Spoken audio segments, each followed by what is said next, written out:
welcome to True Heel Heat.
Hello.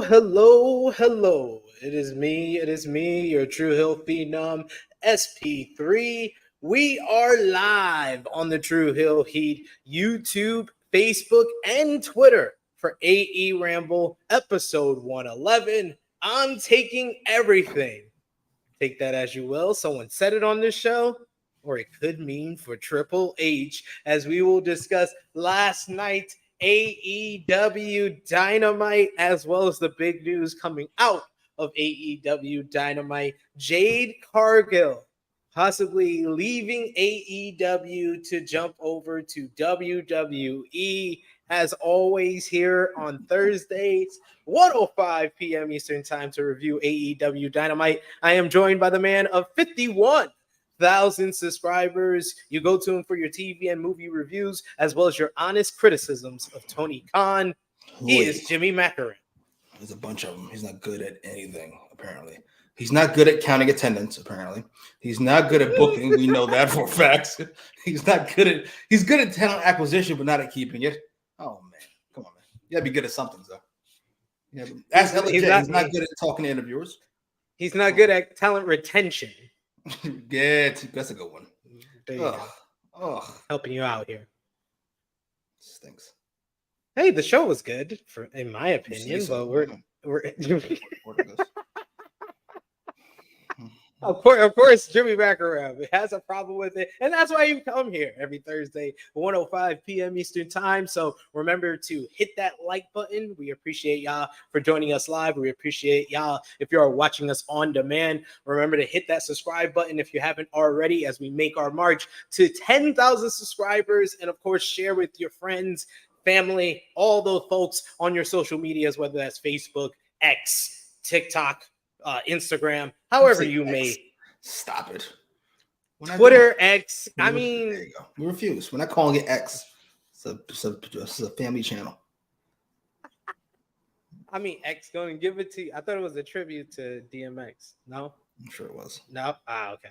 All right, but thank y'all for joining us live. We're going to highlight as many of your comments as possible. If you are joining us in the live chat, if you're watching us on demand, let us know in the comments down below what you thought about this week's AEW Dynamite. And of course, we'll try to highlight as many of your comments here live. But of course, if you're feeling generous and you can give back to what we do here on the True Hill Heat YouTube channel for myself and Jimmy Macram, you can send a super chat donation. All of those go to the contributors that you see on screen, and we always appreciate the love. Or hit that join button and become a member. We got Steven Chambers who says, "What's up, Jimmy, SP3 and Jimmy?" We got him actually a question right off the bat. If Jade going to WWE, does WWE put Jade in NXT?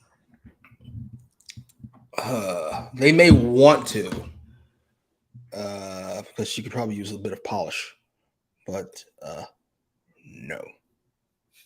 Don't. You can't. She got to be treated like a star from the jump, in my opinion. Yes, I agree. I agree because I mean, look at it. Right? Like, I got some hit back by saying that AEW just handed WWE their next female star. If this is all true, and I'm surprised I got any hit back about that. Handed is a stretch. I was told. I was like, what? I was handed? like, yeah, exactly that. Yes, I was like, they had a diamond, and they treated the diamond pretty well, but then they started getting a little dust on the diamond for a little bit there, and started getting not creative with how they were cleaning it, and now that diamond's being handed over to somebody else. So yeah, that's handy. Yeah, I know a lot of you think that they even had the diamond trade with Bryan Danielson and William Regal, ladies and gentlemen. I approve though of building new stars, even if there's no guarantee they stick around. I've seen people make this argument about how you couldn't. Jeff Jarrett always had the title in TNA because he's the only one that was guaranteed not to leave. You couldn't push LA Knight because he hadn't re-signed yet. No, you do the right thing. You should have did right by Jade. Instead, you got a little lazy, we'll call it. I don't think she was treated terribly. She had a strong start, a decent middle, and then it just kind of fell apart at the end there. But I don't know what to tell you. Perhaps waiting on Statlander for months and months and months at a time wasn't the greatest idea in the world. Just a thought. I mean, could have came up with something different, or at least gave her something creative to do if you were gonna wait for Statlander. I mean, it's either one or the other. We got Bell in the chat saying hi to Bell, one of our usuals in the chat. We got Safet here saying sub. We got also Strickland who says, personally, I think that seems like too much of a demotion, but maybe I haven't seen her wrestle much. She is still a little green, I take it. Oh, you mean NXT? Yes, that'd be a demotion. It would be, yes. But, yeah. Even though, unless she's going to be the highest paid female in NXT, I mean, yeah, so looking at the NXT ratings I just saw, maybe not.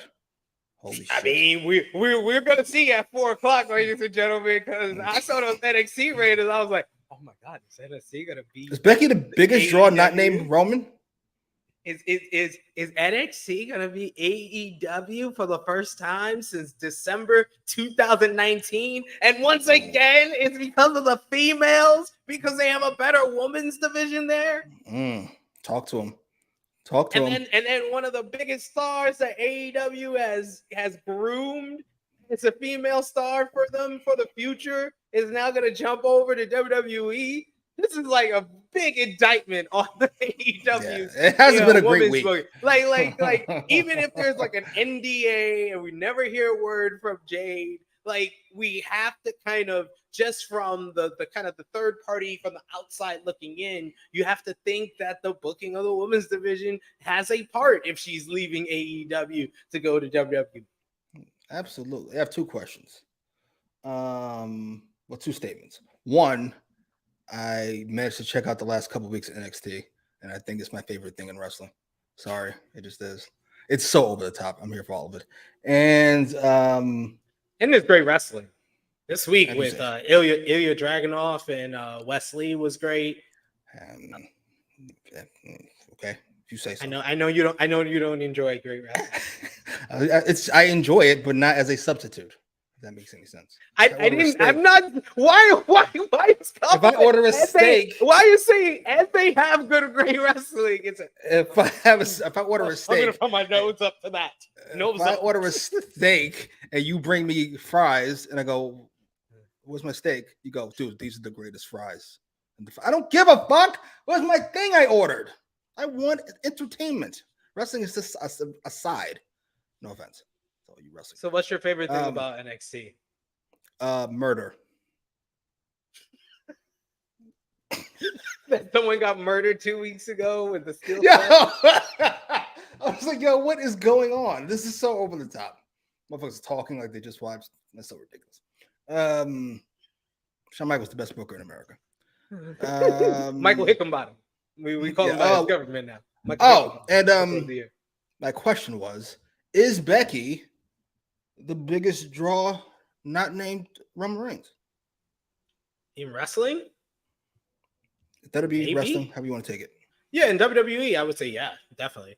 That's why I'm like, if you don't have anything more creative, I was like, man, you should just have her feud with Rhea Ripley. It would have been a lot more interesting than what you've been having Rhea do. But now they got Nia Jax back, so they fixed their problem. They got Nia Jax. She got to play around with Nia Jax and Raquel Rodriguez for a few months. The only person that likes this Nia Jax signing. Is it just me? I do. I'm a Nia Jax fan. Everybody knows I'm a big supporter of her theme song. I love her theme song. Her theme song is a bopski. It's one of the greatest theme songs WWE has made in this quarter century. But they changed her theme song, so that is a problem. She feels like an actual threat. We know Vince loves her for some reason, and she's gigantic. She's the first person that feels like an actual threat to Rhea, because even though Raquel is in stature, that you saw the crowd on Monday, they did not give a fuck about that. Her personality is she has a nice back, and it's not even a crazy back. It's just a nice back.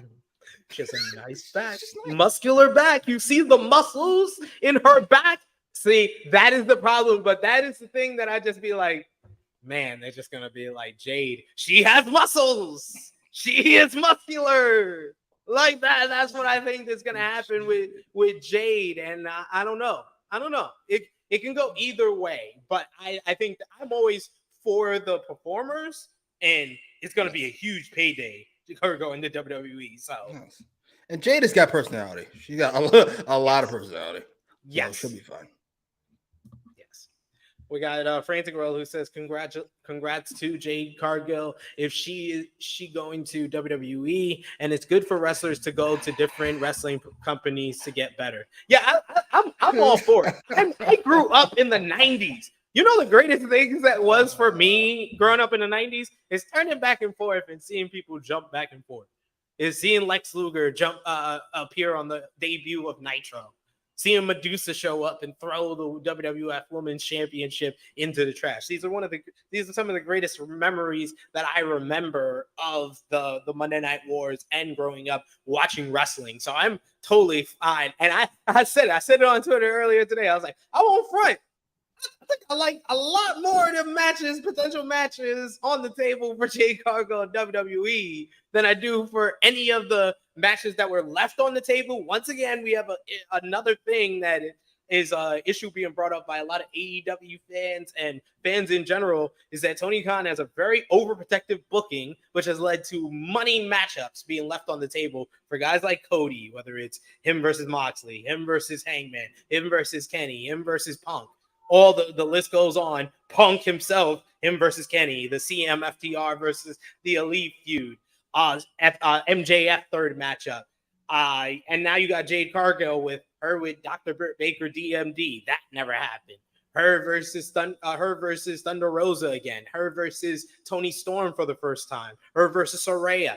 So you have all those matches that were kind of left on the table that they could have produced and made into like pay-per-view matchups, at least left on the table, because it doesn't seem like he really cares about the booking that much as far as the women's, as far as putting that booking out there. And then in general, he's just overprotective with these money matchups because he thinks he has them for a rainy day, I guess. I don't get that logic at all. It's just shockingly farsighted. It's a bad idea. Reading this comment when he first said it, Frantic World, sounded like somebody had a gun to his head. It's okay. As long as she, as long as she's happy, I'm here for performance, and I'm a good guy. I don't care. Stop it. Knock it off. We know what you think. You probably dropped the N-bomb a couple of times. It's all right. Whoa! It's all right. That doesn't bother me. Oh, Jesus! You get a little angry. It's fair enough. You can drop it. I didn't even know if we were. The words and opinions of Jimmy Macram do not necessarily reflect those of True Heel Heat, its viewers, or affiliates. I'm sorry. And I'm shocked we've gone this long without Frantic World dropping a. What about the women's tag team division? That's the line. Where is it? I'm waiting for it. What about Damage Control? Where is it, sir? I'm waiting for it. Oh well. Still be waiting. What's the one matchup you wanted to see from Jade Cargill that you'll be disappointed if she leaves AEW for WWE? God, I hope she leaves so bad. I know you do. That's why I'm asking. What is the one matchup? One match. Britt Baker. No, Jamie Hayter's won with relative ease. Britt, and then I thought we do the Banks match. I mean the Mercedes matchup. If she came in, but I don't think that's gonna happen. I thought maybe. I mean, if she's healthy, maybe Wrestle Dream. I gotta be honest. I usually don't take reports too seriously when it comes to time frames.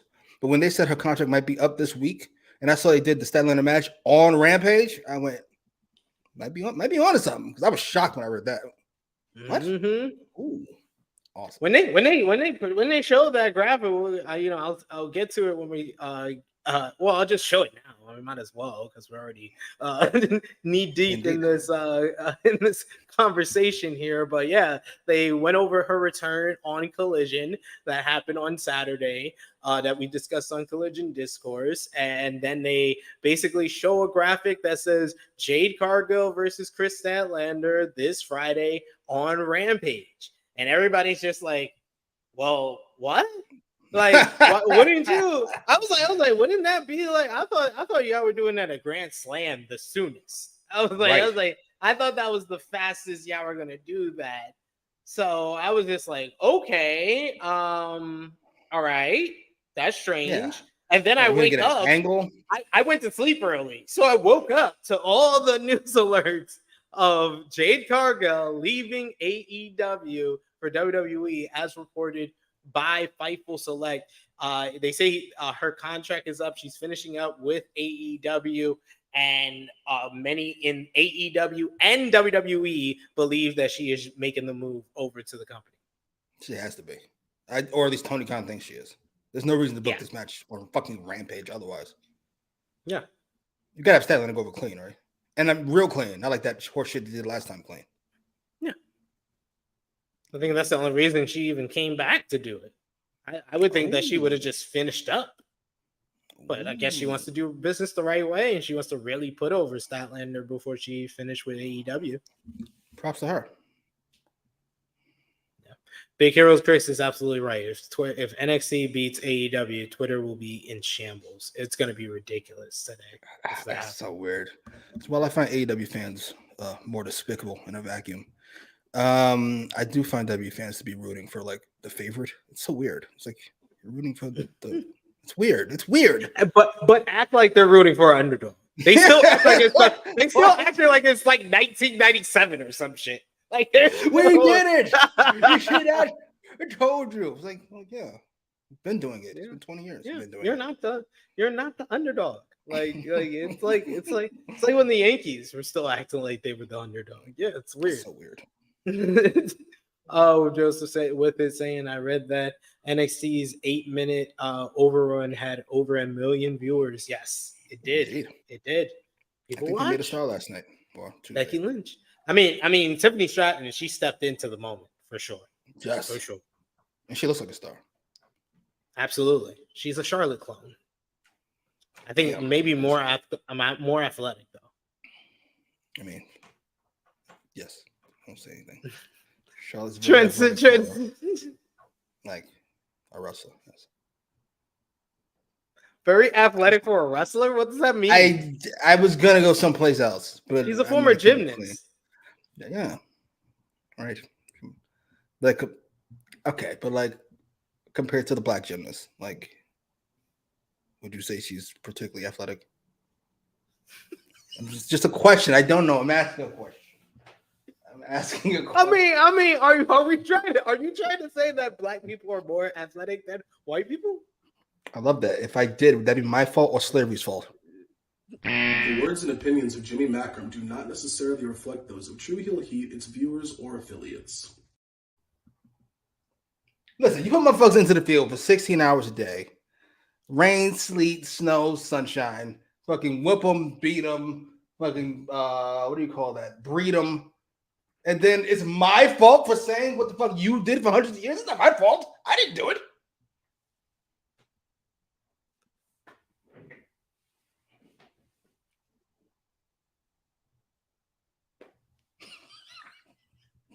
I'm glad you got that out. I'm glad you got that off your chest, sir.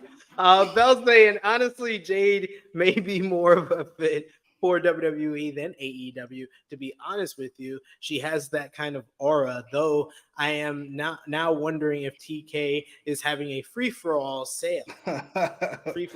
He will never admit failure.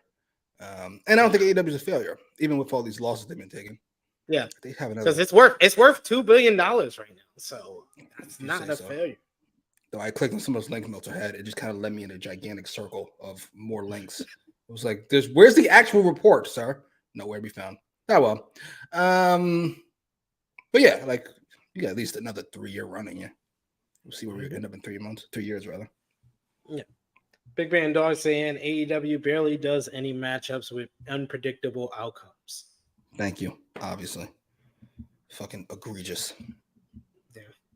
Just do the match. Steven Chambers saying AEW can look into getting Purrazzo, Jordan Grace, Camille. Jordan Grace re-signed with Impact Wrestling for 2 years. I think that Deonna Purrazzo will probably re-sign with Impact as well. Camille is interesting and fills a hole and probably goes over the one obstacle that Jade Cargill had, and that was thing you was talking about before. So yeah. By the way, she finally lost that. Did she lose that belt yet? The NWA Women's Championship. That she finally did after 812-day reign. Thank God, poor lady had to carry that fucking abomination around. That is the worst championship in the history of wrestling. I don't care what anybody says. It is horrifying to look at. It's the opposite of the big gold belt. It's just a fucking eyesore. Sorry. I mention it every time I get the chance. It is horrendous. EBB saying, I think Jade will be able to improve in ring so much more in WWE. AEW never booked her with top workers, and when they did, it was rare. So she didn't improve in ring as much as she could have. I mean, she was still working with Bryan Danielson and William Regal behind the scenes. I don't know if WWE has anybody at that. And we have the question of if they're going to send her to a warehouse in NXT or if she's going to go to the main roster. I know that BWE did report that she would be straight to the main roster if she was signed. I'm with EBB on this. You don't get better by training. You get better by doing.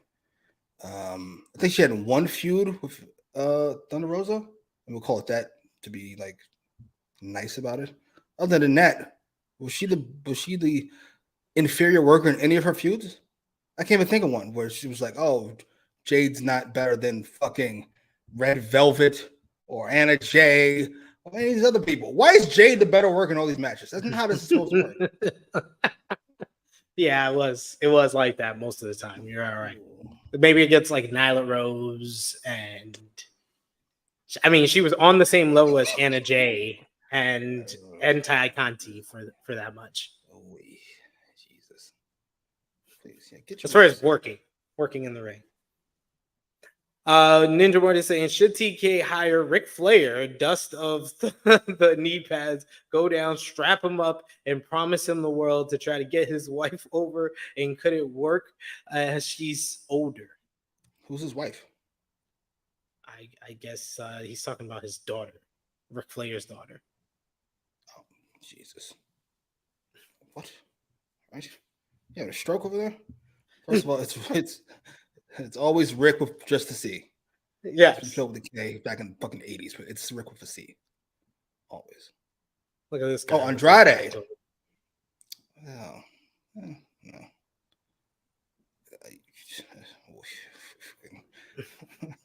You send the paramedics to Ninja Mortis' house, please. A little concerned.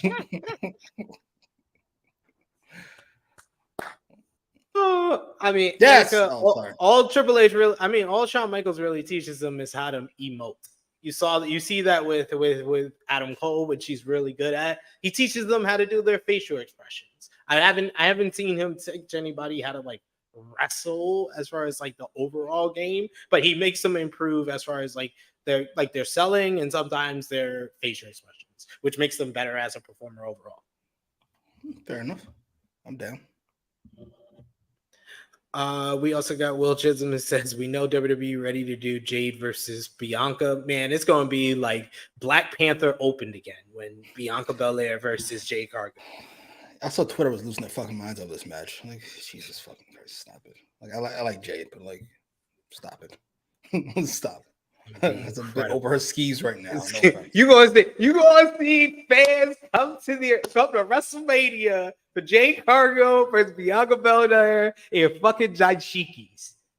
They gonna be wearing rope chains, Adidas jumpsuits.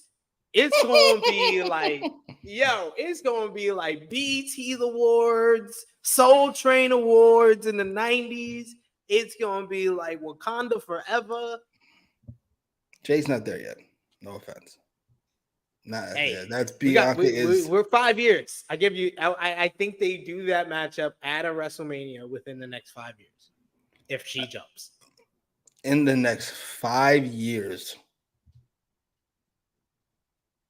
Holy shit! That's a long time. That's a long time. Are we going to see Bianca and Rhea? I'm waiting on that match. I think that's probably WrestleMania 41.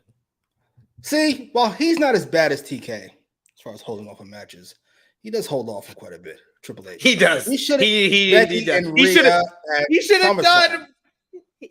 done Bianca and Rhea at WrestleMania last year. Or this year, why are we holding off on Becky? Do that shit at SummerSlam or Survivor Series or whatever the fuck.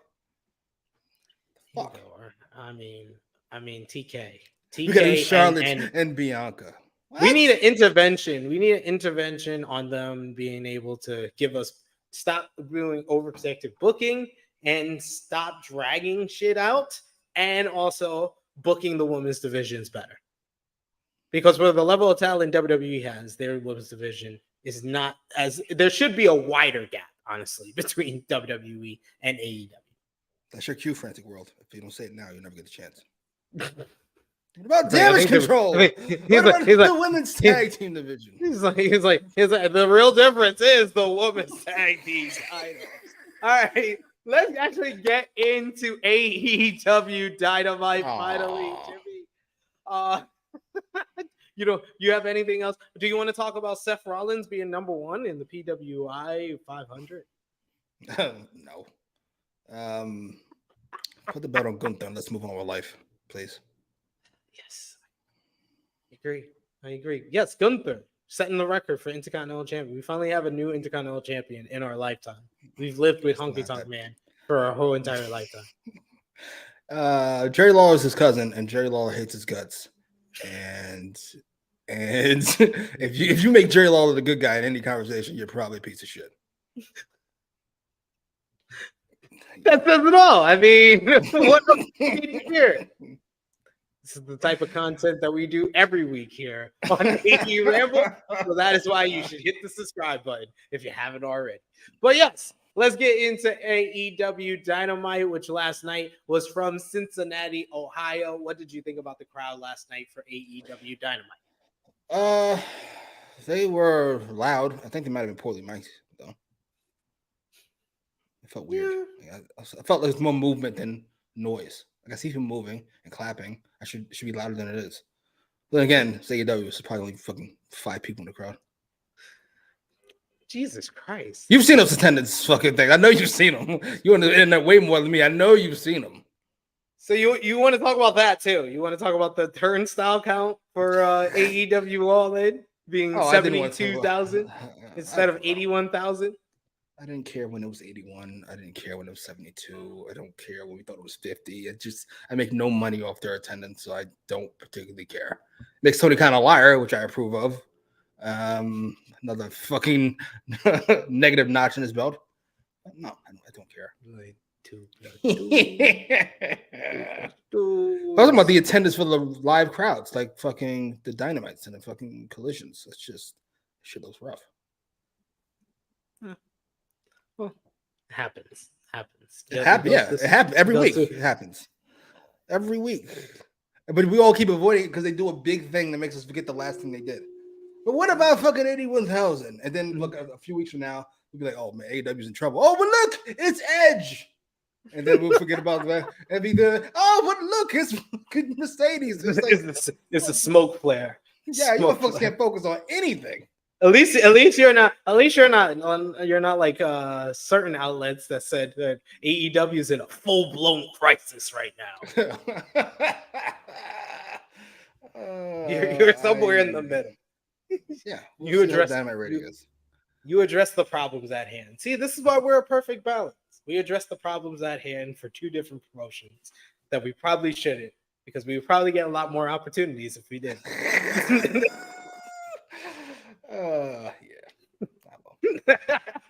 Anyway, let's talk about AEW Dynamite from Cincinnati, Ohio. The show kicked off with Cincinnati's own Jon Moxley defending the AEW International Championship against Big Bill, following Big Bill joining up with Ricky Starks to beat down Moxley and Bryan Danielson and on Collision this past Saturday. And I love the kind of the atmosphere whenever Moxley is in Cincinnati. He's kind of being beloved and kind of known for being in Cincinnati with AEW over the last couple of years. He went up against Big Bill, who's been getting a couple of squash victories over on Collision to build up for this matchup. And this kind of gave me the vibes, Jimmy, of the old Moxley and Lance Archer matches, where Moxley plays a good underdog babyface against these monster heels who are able to kind of beat him and throw him around. He throws him into the table on the outside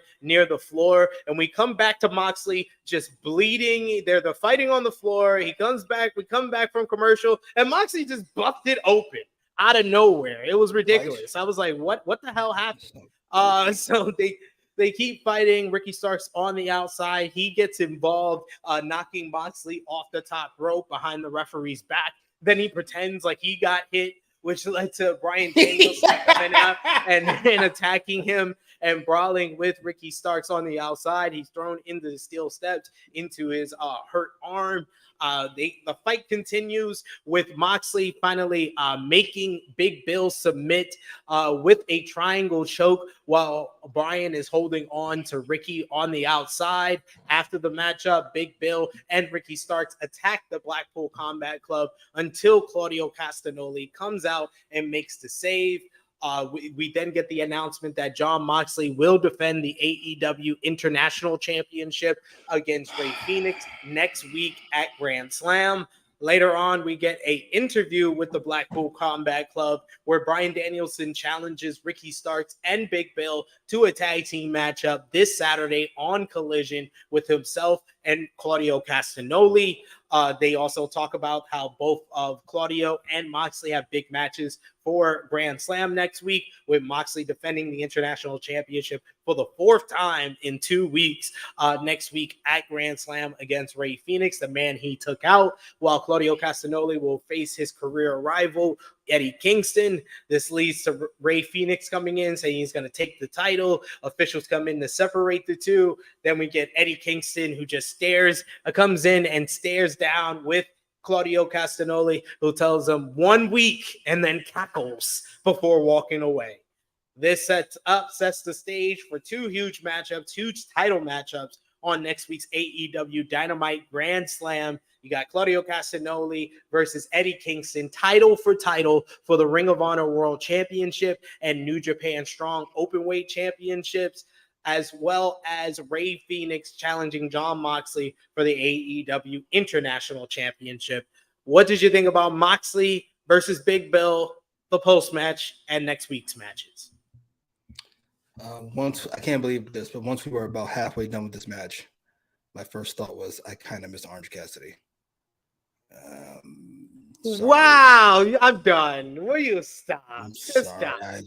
Well, you've turned on Moxley. What's happened? What's Jon happened Moxley to your relationship is with the Moxley? best 2-minute promo in the business, but they are intent on giving him 10 minutes in the ring every week, and it's just that ain't it, Chief. He's not Steve Austin, fucking Annika. Never letting that shit go ever. Oh my god. Let it go. This match was fine. It was good.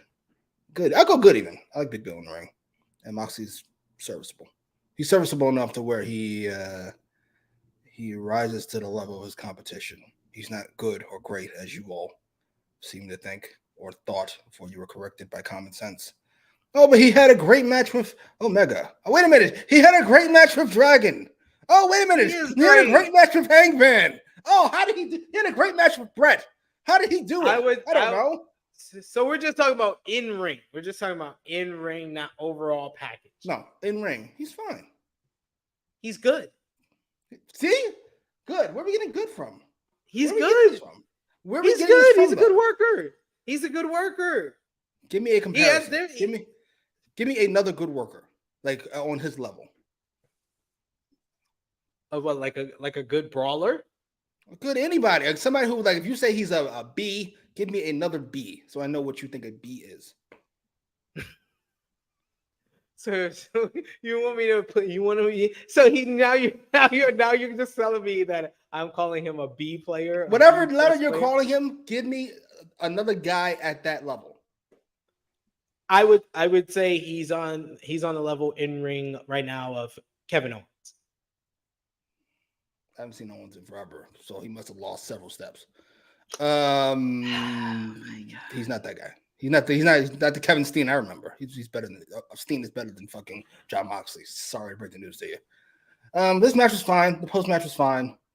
I don't understand why we were trying to sell a pay-per-view or sell a fucking match and we don't hand Eddie Kingston a microphone for 3 minutes. That seems like a terrible idea. Yes, but I totally agree with you there. Oh, fuck it. What do any of us know? They're never good, Big Brain Dogs. I'm telling you. I don't know how they make money. That TV contract must be crazy. I don't. It's not from live attendance. It's not. Unless what they charge for Wembley. Did they double their prices so they can make up for the rest of the year? It gotta be. I don't get it. Whatever. Yes, that part was funny. Justice for Ricky's pearl necklace. Ricky just yelling about that. It's hilarious. There wasn't any follow-up. He just kept saying, "You broke my pearl necklace." ... You broke my pearl necklace. You broke my pearl necklace. Ricky's hilarious. I hope he stays. Hope Cody doesn't take everybody. Cody is it's going to be Cody's Infinity Gauntlet. We got the Tony Khan Infinity Gauntlet when he was signing everybody up in 2021. 2022 was Triple H. Now we got the Cody Infinity Gauntlet. It's going to be Jade, Punk, Ricky, Sammy, MJF. It's going to be the main. That's going to be the main one in the middle. MJF. That happens, it's over. It's over. I assume he's re-signed, to be honest. But then we're gonna have to change our name to Raw Ramble, ladies and gentlemen. Raw Ramble.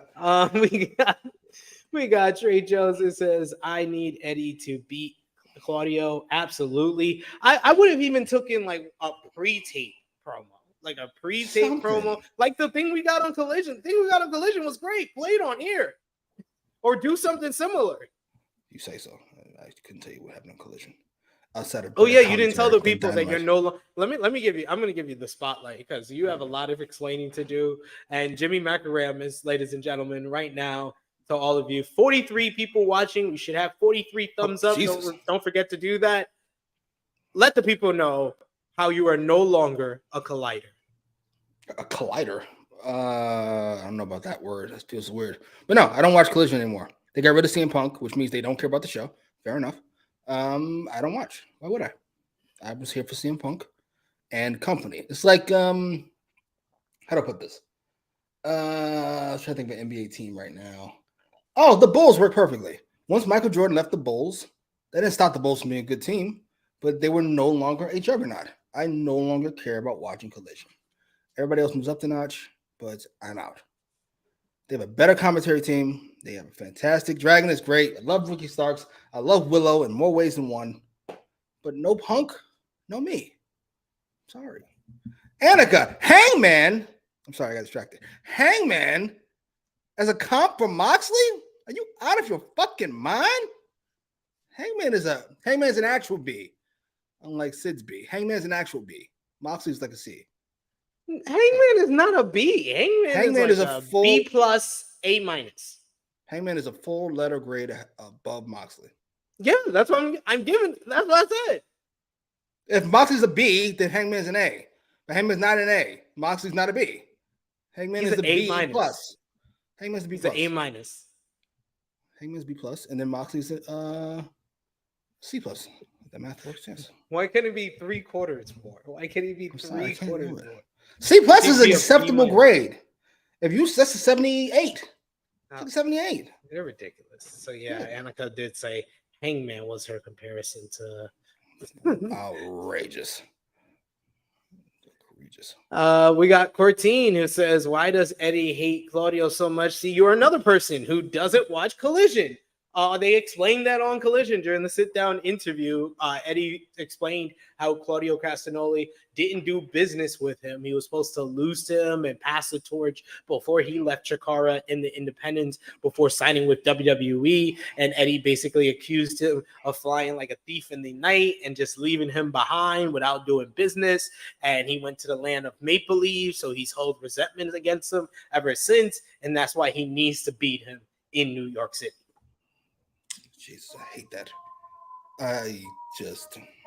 What he's supposed to lose him? That's a wild thing to say on a fucking something that's supposed to be an actual competitive thing. How about you were supposed to wrestle and you didn't do it because you knew you'd lose?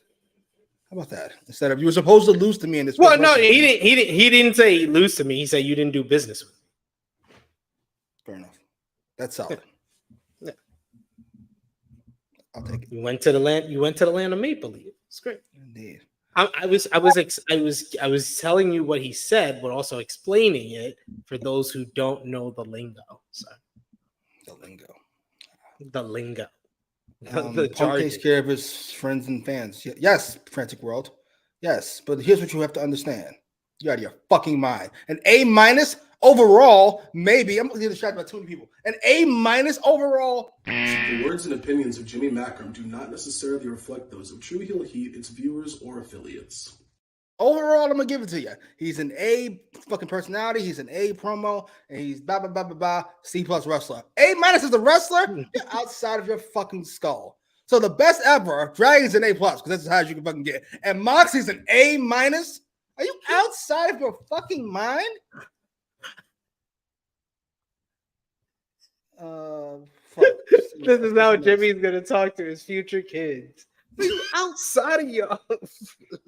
Oh, right. Fucking Frantic World and Punk. Listen, let me be completely clear.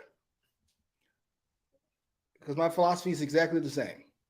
Taking care of your friends and family is important, but it is below going up somebody's fucking head who disrespects you. That is the most important thing on the goddamn totem pole. You can't let people get away with shit. Otherwise, everybody thinks they can get it. You think it would have stopped with Jungle Boy? You think it would have stopped with Jungle Boy? Oh, no. That fucking would have been fucking, who's the ball? Cutler. I mean, everybody, no. You don't let your Brandon Cutler. Brandon Cutler. Oh, he's here to film some BTE. Nope. What about 1, 2? Move on. Just shouldn't have lunged at the dummy. He's not a threat. Why are you lunging at dummy? Dummy don't know what you're doing here. He's gonna let you slide if you didn't do that. Annika said, Jimmy, are you gonna sit there and tell me that the feud between Hangman and Moxley didn't re-elevate Hangman? Moxley's a star, yes, and he's a great promo, and he's a great character. Are you telling me that the matches are what did it? Because yes, the matches helped. The matches were great. Helped. I asked you if they were did it. Is what I asked you, sir. And you said helped. Let's try this again. You think that the matches are what did it? No. Yes, the matches were the biggest part. Hangman is the superior wrestler by a country mile. Just knock it off. This is not a discussion. Who beat you? Moxley and Hangman are not in the same league. They're just not. I'm sorry. I break the news to you. I know you like them. The Shield and all that other stuff. Cool theme song. See, even Ninja Mortis, one of the people that always argues with you in the chat, says Mox is the man in AEW, but y'all are all right. If Dragon's a plus, Moxley can't be higher than a B minus C plus. Yeah, I said B minus. I said B minus if you're going by that odds. I'll give it to you. I'll give it to you if you prefer. All I'm saying is you have a 5-star scale. That's what I said. I said Hangman is an A minus. This is how I would do it. I would say A plus is a very rarefied air. Who would you say? Yes. How would you say how many people in ever have been A plus besides Dragon? Let me see how high this list is. I don't have Ric Flair as A plus. I love Ric Flair. In the ring? In the ring, he's an A. I can't go A plus. Yeah. A plus. Dragon, Angle, Benoit, Eddie, Omega. I'm already Shawn Michaels, and we're about at the end of the fucking list. Brett. Yes. I would say Brett. I would put Brett. That's it. Done. Don't even hear anybody else. Done. Not that's in it. America. Yeah. That's in America, North America. Because if you include Japan, then you got to include Okada, Tanahashi, Inoki. You got to go back into the past. It's too much. But in American history, that's probably it. End of list. Styles to me would be close, but Styles would be A. Styles would be A. Prime Austin A. Prime Ric Flair A. A plus is a difficult fucking tier. Yeah. It's a next level. There's a level to this. I would say like I said, if I include Japan because I love Japan, I would say Okada's in there. I would even say it's tough for Tanahashi. I would say Tanahashi's an A, even in his prime. He was an A. I think Okada got to A plus when he became the final boss, in which we're still in kind of like the latter years of his final boss mode. Yeah, Okada's in there. I see a lot of A's here, but not A pluses. No offense. Seth, an A. You said Ospreay? Did you say Ospreay? Ospreay would be A plus at this point. Yeah. Seth is an A. Seth is an A. Prime Zack Triple H Sabre Jr. is an A. Zack Sabre Jr. is an A because he's really good at one thing. Yeah. like you could. I think that when Benoit was just an expert technical wrestler, it was fine. But when he got to Japan and he learned strong style and went to Mexico and learned that style, he completely became the A. Same thing with kind of Eddie and those guys. Like even someone like Rey Mysterio, I would say he's an A. Even in his prime, because he's the A when it comes to lucha libre. He knows that style very well, and then he got to learn more styles when he went to WWE. But I wouldn't say he's at the A plus level. Yeah, Prime Ray is an A. Prime Triple H is an A. Prime Jericho. I say Jericho's an A. Yeah, Gunther. Ooh, that's a good one. I think Gunther. He's got so many classics. He's an A plus. He's an A plus. Yeah, good one, Bell. That's it. That was the one right there. That's an A plus. Gunther's an A plus. I gotta put him A plus because I've seen his work before WWE and everything he's done in WWE. I mean, he's an A plus. Yeah. All right, we're gonna add Gunther to the list. A very short list of 7 or 6. I mean, it was it's not many. Owens an A. NJPW Nakamura, even at his best, I would say B plus. Wow. In the ring. It's because he was an A plus personality, A plus charisma, A plus aura. Like he had all of that, and then he was a B plus in the ring. Steamboat's an A. Steamboat's an A. Yeah. Adam Cole, stop it. I like Adam Cole. Come on now. Let's not get crazy. Adam Cole's Ballhead Randy. We're not talking about characters, sir. Ballhead Randy is a fantastic character, but it's not in the Ballhead ring. Randy. B plus? I don't know. We got EB says Moxley is the one the teacher gives a B to for his wrestling, but writes an extra bit on his paper that says, "You did so good. Keep it up. You'll get there one day." Yes, that's a dumb kid in class that fucking got a C plus all of a sudden. So look at you. Keep it up. Gable doesn't have the resume, but Gable's fucking fantastic. Gable's awesome, but he doesn't have the resume yet. I would say the best he's gotten to at this point, where he's at right now, I would say B plus. Put the belt on him, goddammit. Nah, Chris, are you just talking about WrestleMania for these years? Because the rest of the fucking years, no. Like on one day, he gets to A plus level, it seems, but not the rest of the year, and never in his career at a consistent level. No. Taker at best is a B to me in the ring. Okay, yeah, yeah. Overall. We're not counting. We're not doing one day at a time, sir. 365 Yeah, days. we're not talking about just on WrestleMania. Per Henning, A. Scott Hall, B plus. Yeah, B plus. Yeah. This is looking fun. That's a fun conversation. See, I enjoy these y'all came up with a new show. We're gonna do the star ratings. Y'all may have came up with another one where we put everybody at a grade level in ring or different subjects. We do promos next, and then you can go.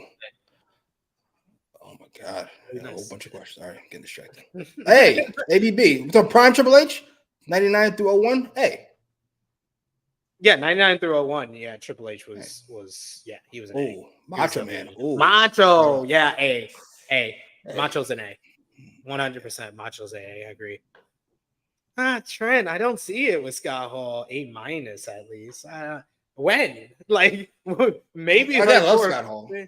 Yeah, maybe you can mention a match where he was an A minus, but we're talking about on a consistent level. These are the guys. Like when we're talking about the A plus guys, it's because they have done it over years of being the best guys that people have ever seen. That's those names that we named at the A plus. Like they're going to be talked about when we get old, when we're in the dirt. Like they're going to be talked about as the greatest in-ring performers that we ever seen.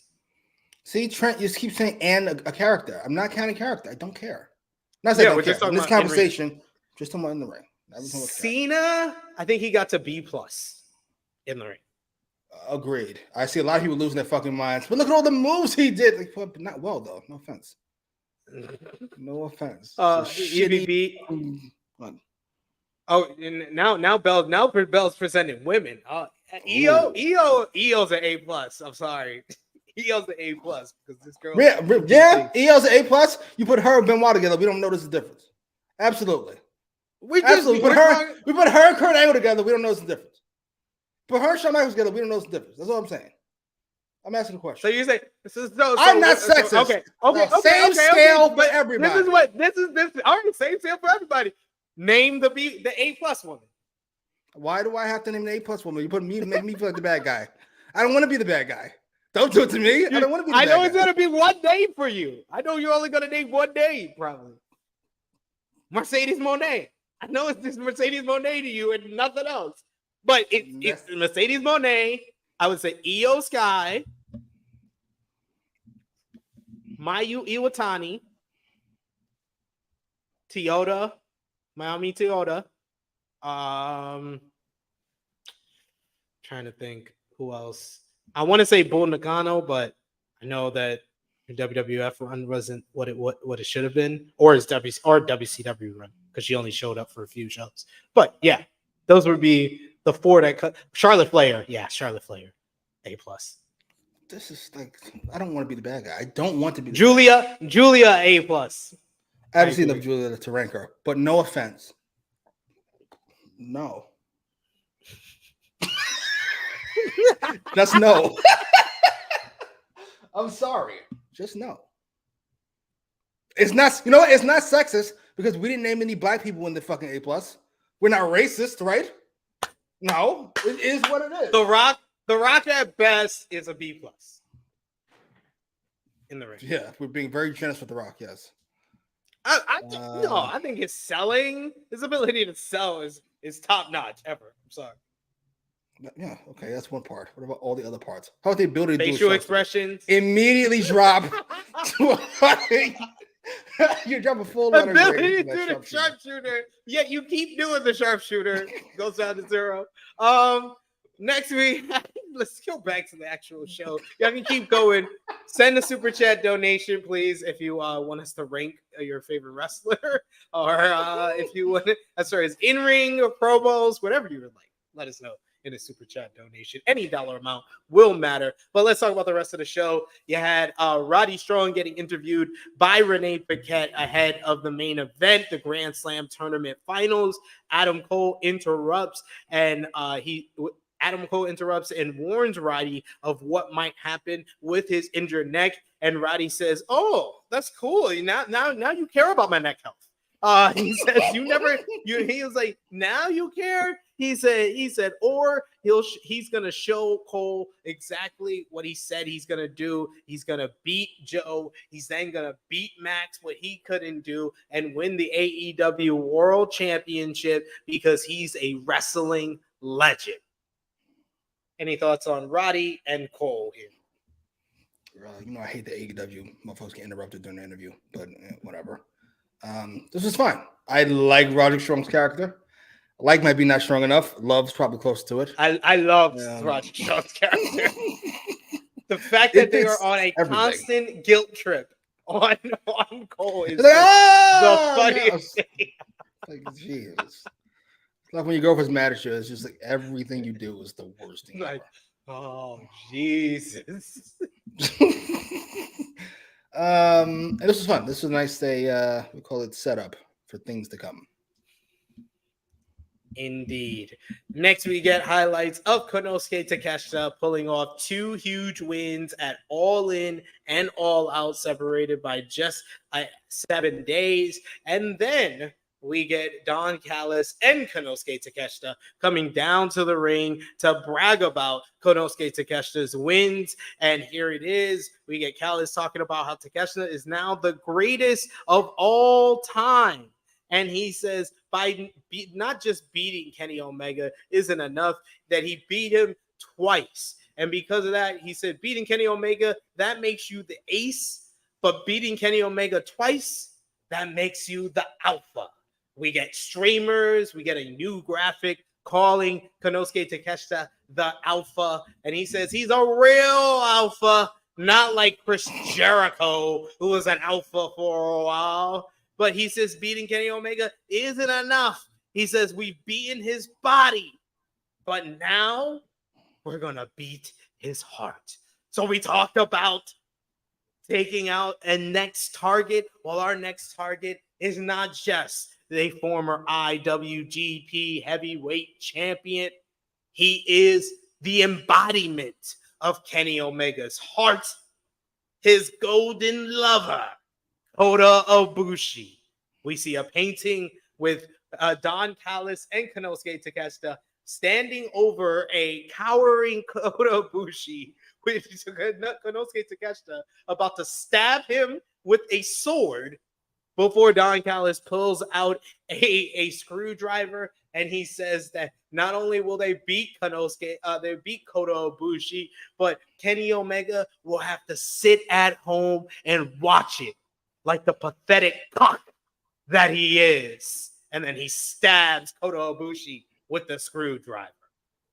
Any thoughts on the reveal of the next target for Don Callis? I enjoy Don Callis. He's a heat magnet. I love his promo delivery. I love the reveal here. It makes more sense, and I love that it just falls in line with the kind of overarching Don Callis versus Kenny Omega rivalry.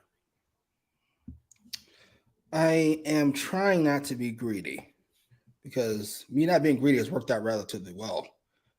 We talked, a few months ago where I said, I don't need him to be a main eventer. As long as LA Knight is upper mid-carder, I'll take it. I'll take it. Whatever you want to give me, I'll take it. And they did it, and it's been working out. I loved it. I wanted Takeshita to get pushed. He's getting pushed. I suppose I should take the win and move on, but I just can't do that. He feels very secondary to Don Callis, like much more so. So much so, Tony Schiavone didn't even introduce him. He just said, here comes Don Callis. Nigga, with the gigantic H next to him. This is ridiculous. That aside, this is fine. Callis is always fun. The paintings are fun. Takeshi's in the ring. He's a star. He's got a new nickname. He's got another big match. He beat Omega twice. I should take my chips and go home. I'm not satisfied, though. I don't know why. Okay, that's fair. We got a couple of questions for us here, Jimmy. Rapid fire here. We got Deanna Peralta. I know you don't watch enough to grade this, but I would say in ring. If we're just doing in ring, I don't know if we're doing overall or in ring. We're just doing in ring here. We don't get paid enough to do overall. Yeah, we're just doing in ring today, especially for the free comments. Maybe for super chats, we'll do overall. Ace, who says Deonna Purrazzo, I would say B+. Chris, who says Mercedes, Io Sky, Prime, Gail Kim. I guess he's saying that for the A+. A-.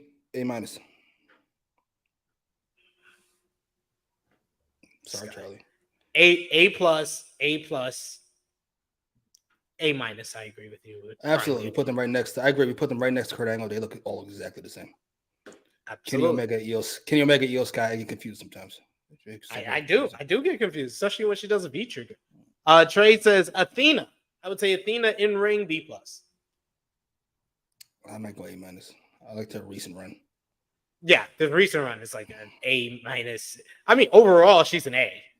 Like right now. Yeah. She's great. Steven saying B+ for Deonna Purrazzo. Saying Owen Hart, I would say A. Yeah, we'll go with that, yeah. Okay, I'm not going to do it. What would you say, Jimmy? I'm not going to have you all fucking. You say, Jimmy. We know the Owen Hart thing. We know it. He was a great husband. He was a great father. He was a great teammate. Jesus, fuck, great person. All right, we got it. A-. Sorry. What that classic he had with Brett? You mean the one in my A+? Yes. I'm sure it was great, yes. I'm sure it was great. I'm sure it is great. It's Bret Hart. I mean, we got Big Man Dogs that says Roddy is the DJ Khaled of AEW. I don't even know what that means, but I love it. Piece of same goofy shit over and over. Stephen Chambers saying, wonder Takeshita versus Ibushi going to be a Wrestle Dream? I would hope so. I would think that that's 3 matches there that I'd be like, okay, I'll watch Wrestle Dream with the match we'll mention earlier and the already announced Bryan Danielson versus Zack Sabre Jr. We got Dr. Dave, who's showing some love to Jade Cargill, saying Jade Cargill is an amazing woman, beautiful, great body, and oozes charisma. I think you're oozing something right now. Keep it together, sir. Keep it together, sir. It's a family channel. The words and opinions of Jimmy Macram do not necessarily reflect those of True Heel Heat, its viewers, or affiliates. Let me get this straight. He comes in busting nuts all over his computer screen, and I get the disclaimer. Where do they do that at? All right, fair enough. Annika Axon for Asuka. I would say A. Yeah, Asuka was great. Asuka's fantastic. Let's go to the next segment. It's a quick one where we get Orange Cassidy. We got the Orange Cassidy. Yeah, I agree. He's great. He's up there right now. That's what. Overall, I would say A right now. Jesus fucking Christ! Absolutely, those awesome promo skills. Enough. Absolutely, great promos as of late, like this one where he pulls up on Hook doing a promo where Renee asks him what's next for him in the FTW Championship. Orange Cassidy Lamette saying, "Oh yeah, I just saw you over here. Decided to walk over. Saw you with the title. I remember when I had a title." Hook says, "You were a great champion." Orange Cassidy responds and says, "Thanks, man. You're a great champion too." They fist bump. Hook walks away, and Renee asks, "How's Orange doing?" And he says, "I'm just still so tired." Great promo. I thought that was The Rock for a second. No, it was Orange Cassidy. I was so confused. I thought it was Dwayne. I thought it was Dwayne. Literally horrendous. It is what it is. I'm confused by it. Is it in his contract to be on the show every week? Because we didn't need this at all. No, we didn't. But that's why I love it. But they have to find something for him. They have to. They feel like they're on the cuts of something with him, so they can't blow it by having him go aimlessly, like basically what WWE's doing with their top babyface right now. LA Knight's in a feud. What are you talking about? Talking about LA Knight is busy. I'm talking about the guy that's the top merch seller and the guy there. This nigga was number 1 for months. Now Cody's number 1, motherfuckers. Look at Cody. Enough of this. Talking about the top merch seller and the guy that they haven't done nothing with since he beat Brock Lesnar at SummerSlam. This is true. Anyway, we do have a super chat donation here from Kid Get Money. Kid Get Money, thank you so much. Kid Get Money is Kid Sends Money, so we have to give him one of these. Listen up, you prick.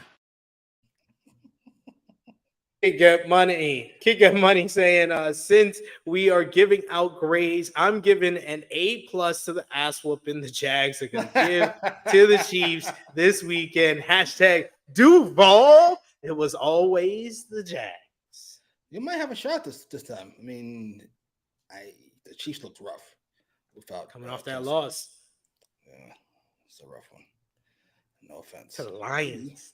The fucking Lions. The Lions gonna be good this year, I think. Almost as bad as losing to the Browns. Oh, Bengals got stomped out. That was embarrassing. Yeah, that did not look pretty. Thank you, Kid Get Money. We always appreciate the love and support. We got a bunch of people showing love to your Jags in the chat. You love to see it.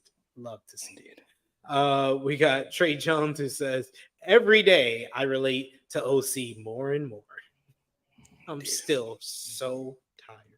I say that every day. So, yeah. Well, to be fair, you know why. Oh, God. Will you stop? But anyway, we had the women's match. We had a women's match before 9 p.m. once again, but they didn't waste any time. Tony Khan.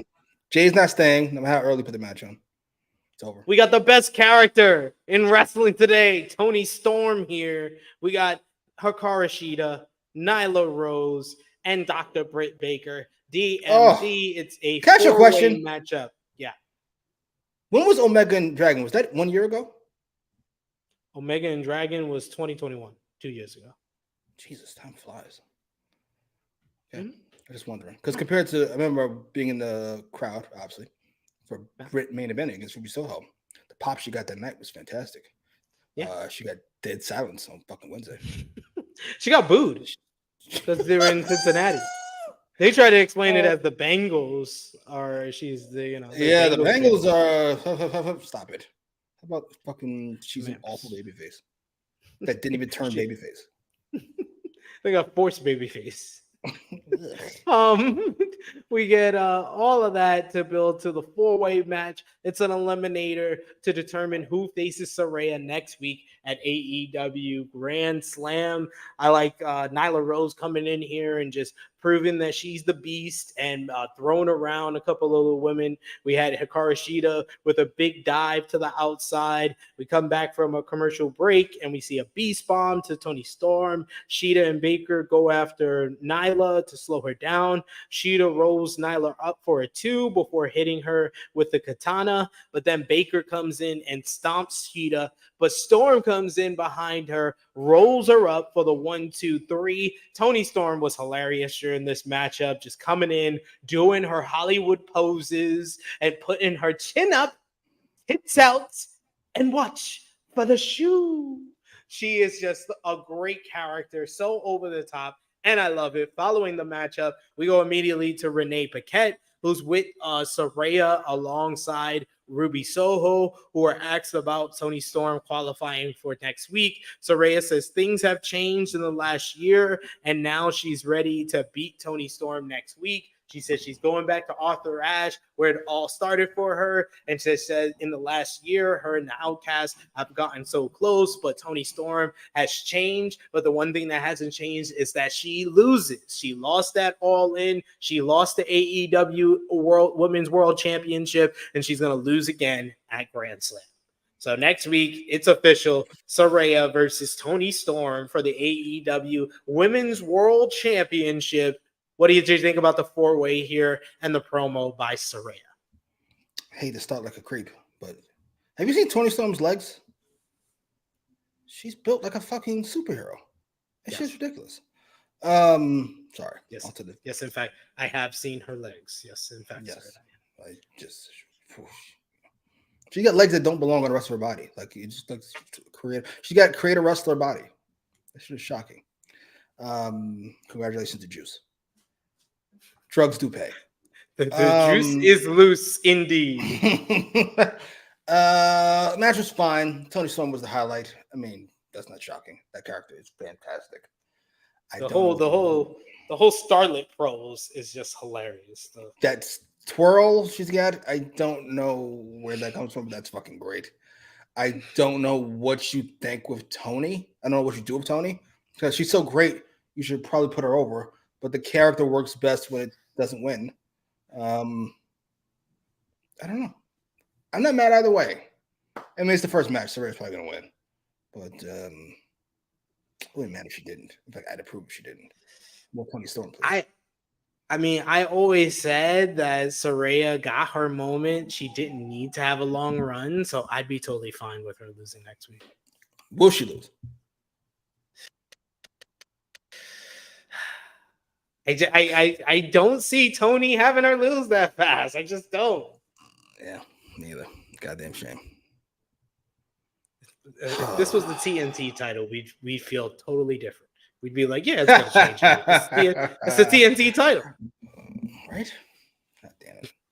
But here we are with the Women's World Championship, and they actually care about that when they want to, like once every 6 months. Sadly.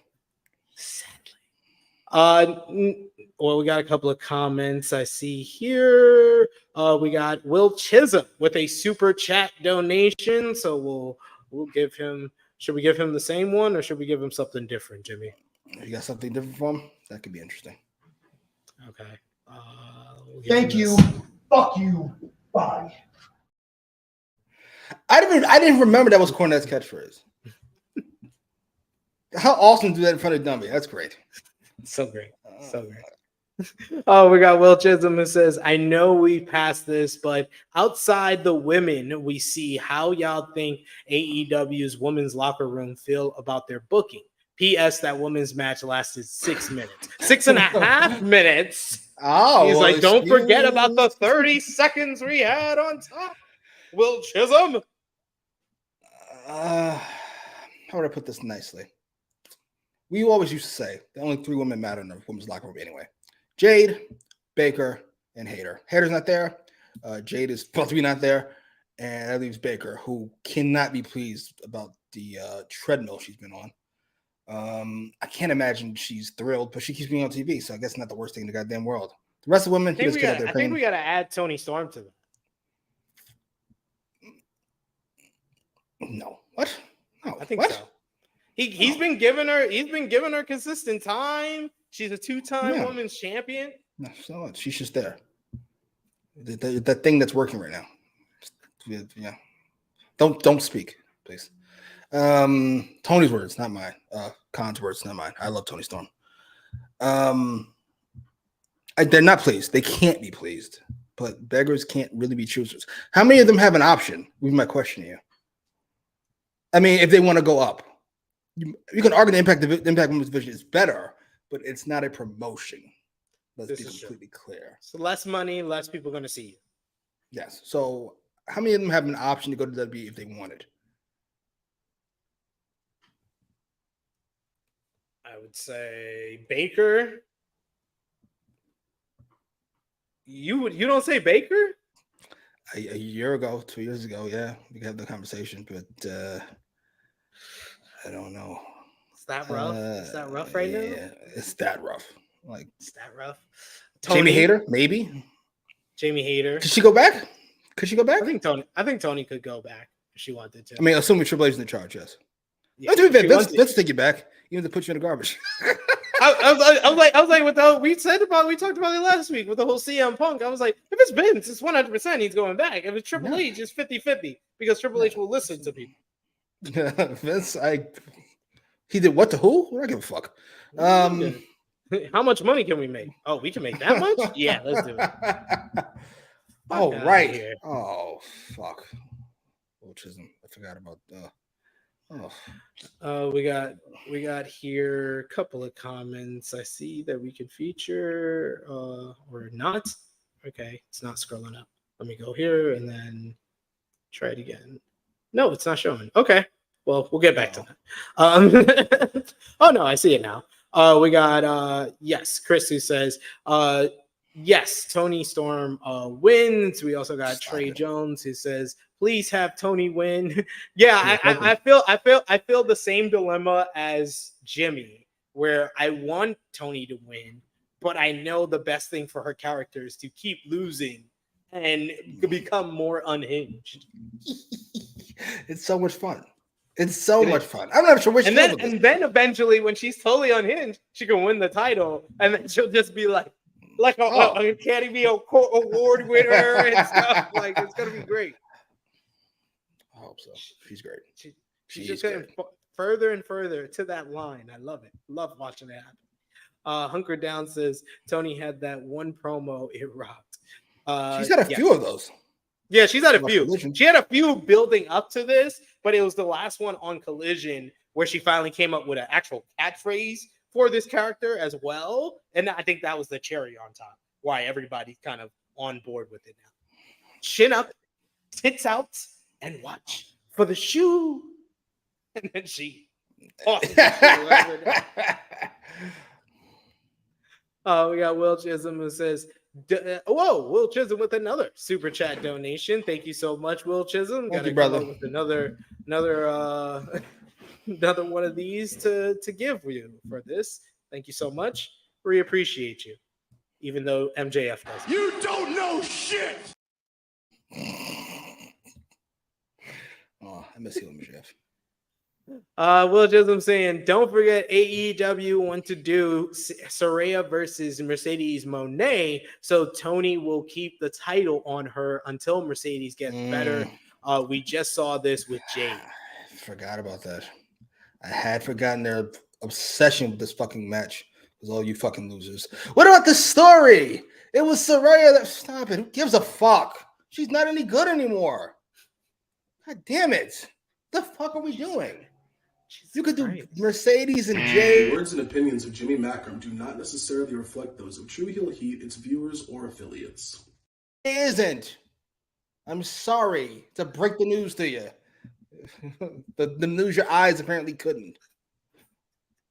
We could the Mercedes and Hater. We could the Mercedes and Jade. We could the Mercedes and Tony Storm. But now we're going to be stuck with fucking this. Mercedes and Saraya, because Mercedes hurt her neck, I suppose. If you say so. There's a joke in there somewhere about her neck, but I'm going to leave it alone because I'm a fucking professional. Boo. Annika saying Tony Baker, maybe Nyla. Knowing Nyla, I don't know if she would make that jump or feel confident in making that jump. Yes. So especially with Vince in charge. What? Exactly. I can't imagine shit. Ari Emanuel doesn't have the best pass either. Yeah. Sean Ireland saying Willow. Yeah, I think WWE. Willow's a star. WWE would grab up Willow. I think they would see that she's a star.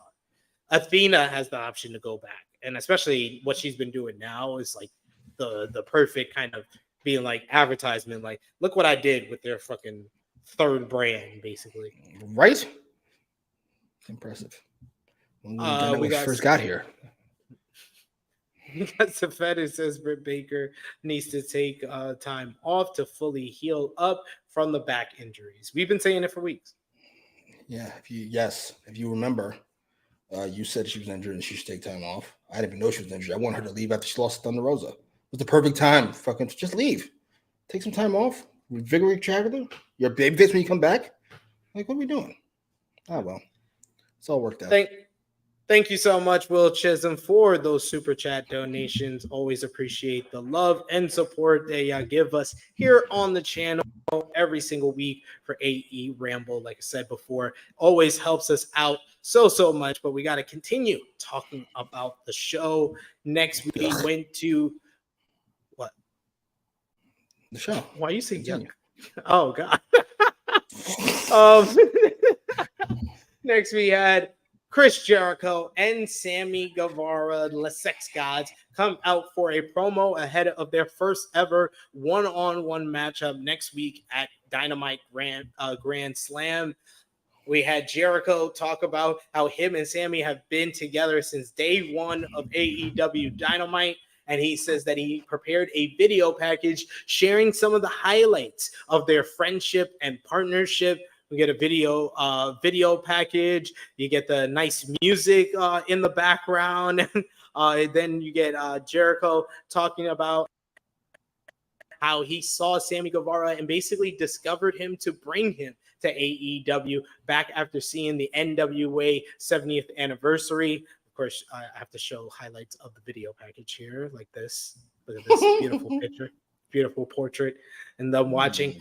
But yeah, he says that he discovered him and he wanted to bring him in and help him, do anything he could to help him. And he says that he has watched him go from a boy to a man, and now he is about to give birth. And then he's like, well, your wife at least. Your wife at least. Yeah, so it's like, yeah, how can you mix that up, Chris? Sammy talks about how he was a huge fan growing up, and he was doing code breakers in his backyard, and now he can't believe he is here with Jericho. He wants to break out of Jericho's shadow, though, so he has to win next week. And he says that is the only way that he will get Jericho's respect. Jericho says that Sammy is here to be a main eventer, not a sidekick. But he says that he isn't sure Guevara is ready to beat him. And Sammy says that's what he says. See, there it is. There it is. It's always about what Jericho wants. And he says that he wants the respect that he deserves from Chris Jericho because he has always had his back and done what he's wanted since coming to AEW. Jericho still isn't done. And he says that he's going to give Sammy the beating of his life.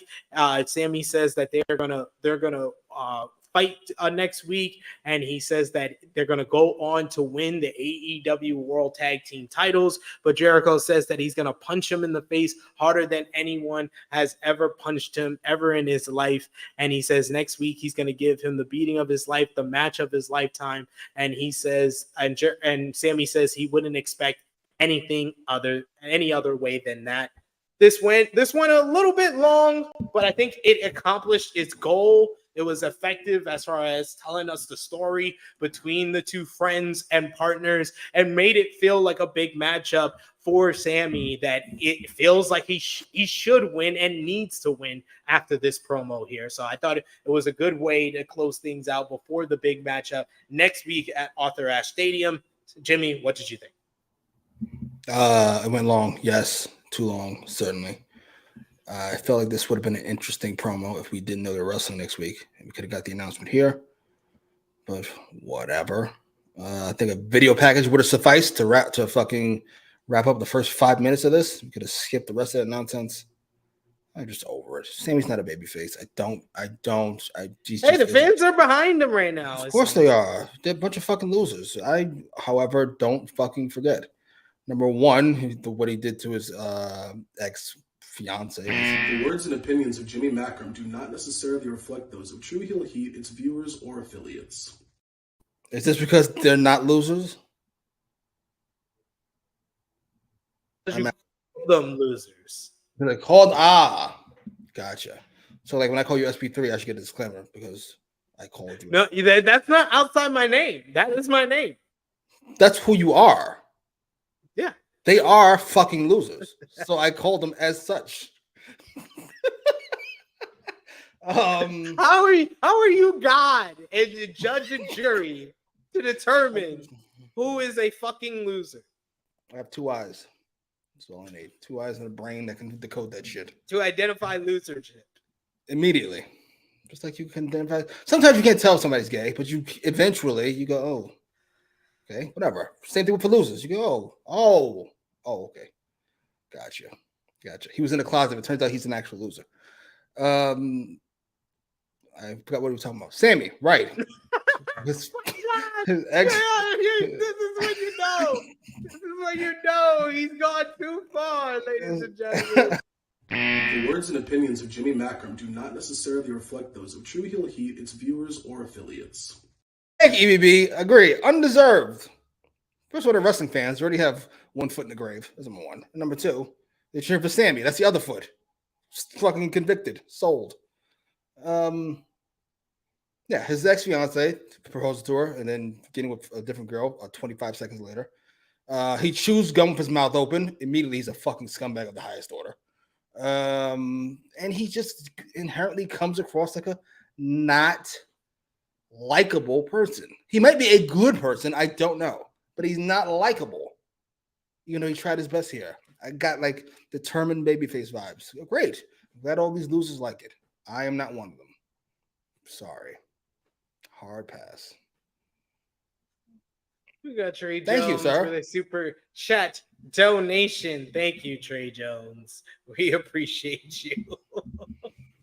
I mean, he says it right there. Thank you, Trey. But don't touch me. That's Tupac. Oh, I miss Stokely so much. Oh, look how much fun he is. Let's put him on the other show. Absolutely. Brilliant. I was like, put him behind a paywall. We got Trey Jones with a super chat donation. Thank you so much, good brother. Who says, we don't care about the sex gods. We don't. They're called the sex gods. They're called the sex gods. Babyface. Absolutely. Get the fuck out of here. Yeah, everything about the sex gods screams babyface. Oh. Ugh. I'm not knocking him for upgrading. Oh, that's strong. I shouldn't say that. I don't know anything about that woman. But I would just say I'm not mad at him for choosing that he's in love with somebody else. I'm not mad at that part. I am simply saying the way he did it is scumbaggish. That's all. That's all. That's all you were saying. Yeah, that's it. Like upgrade because they work together. That's all I'm saying. That's the upgrade. She's close in proximity, etc. It's upgrading your life. That's all. Yes, that would be interesting. That would really be interesting. How he defended himself when this evidence is shown. Future reference, all you people out there. I know some of you are young, some of you are dumb.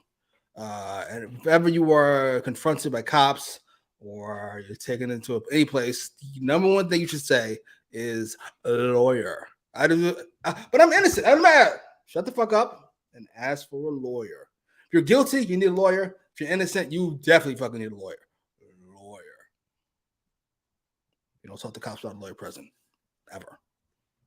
Words from a guilty man. Anyway, next we go back to last week. We go back to last week where MJF is too banged up to travel, but the doctor says that he is cleared for AEW Dynamite Grand Slam, where he'll defend the AEW World Championship against the winner of tonight's main event. We get Adam Cole, who says, oh, man, I'm sorry about that. And MJF says, don't be. I get a week off while these losers have to work. He says, Renee asks him about the tournament to determine his challenger for next week. And he says that in all likelihood, he believes that it will come down to the two men that he personally thinks it will come down to and wants it to come down to because he hates their guts. He thinks it's going to come down to Roderick Strong and Samoa Joe. As far as Roderick Strong goes, he's a simp, and he calls him Roderick Sip Strong. And he says that he's been wanting to beat him up for all that he has been trying to guilt trip Adam Cole for faking a neck injury. And he says that he's going to beat him down and tells us to shake it off, you bland bitch. All the while, Adam Cole is just standing there kind of upset at what MJF is saying. The reason I noticed this is because his expression immediately changes when MJF talks about Samoa Joe, where he is just confidently backing up his best friend, where MJF talks about how he says if it's Samoa Joe at Grand Slam, he promises to choke Joe out, and then proceeds to cut the entire Steiner Math promo from TNA, nearly word for word. This was exceptional because you heard the crowd reaction. This was the best crowd reaction of the night, Jimmy, from Cincinnati, because as soon as he started going with like Samoa Joe, I got Adam Cole, so that gives you a 3/3 chance. They knew where he was going with it. It was exceptionally done. This was the best kind of parody promo that I remember MJF doing. Oh man, this was amazing. I love Steiner Math. It's the greatest moment in TNA history. So when someone pops it up, I'm all for it. Jimmy, what did you think about this promo by MJF? It was fun. I will say that much completely. I must say I'm a little champed out when it comes to world champions not appearing every week on the fucking program. I'm a little bothered. But that aside, it was fine. How he magically knew. Beat down beforehand. Right. That kept him out. Not all those fucking violent ass matches he's been part of. Shows up next week. I'm fine. Who would have thought? Hey, he did show up after he got dropped on his neck at All In. I'm sorry. I just put it. Listen, I'm not mad at the wrestlers. You get what you can get. Fuck that. But it's still bothersome as a fan. He magically knew it would be Strong and Samoa Joe. He just assumed to be Strong and Joe, right? Wink, wink. That's what he wants it to be. Ah, yes. Wink, wink, wink, wink. We got it. We know. Stop it. It was fun, though. MJF's great. Steiner promo was great. It was great the first time I heard it. It's great now that I heard it. I'm here for it. Adam Cole's a bit over the top of his facial reactions. But you know what? He went to the Shawn Michaels School of Facial Reactions, so we give it Exactly.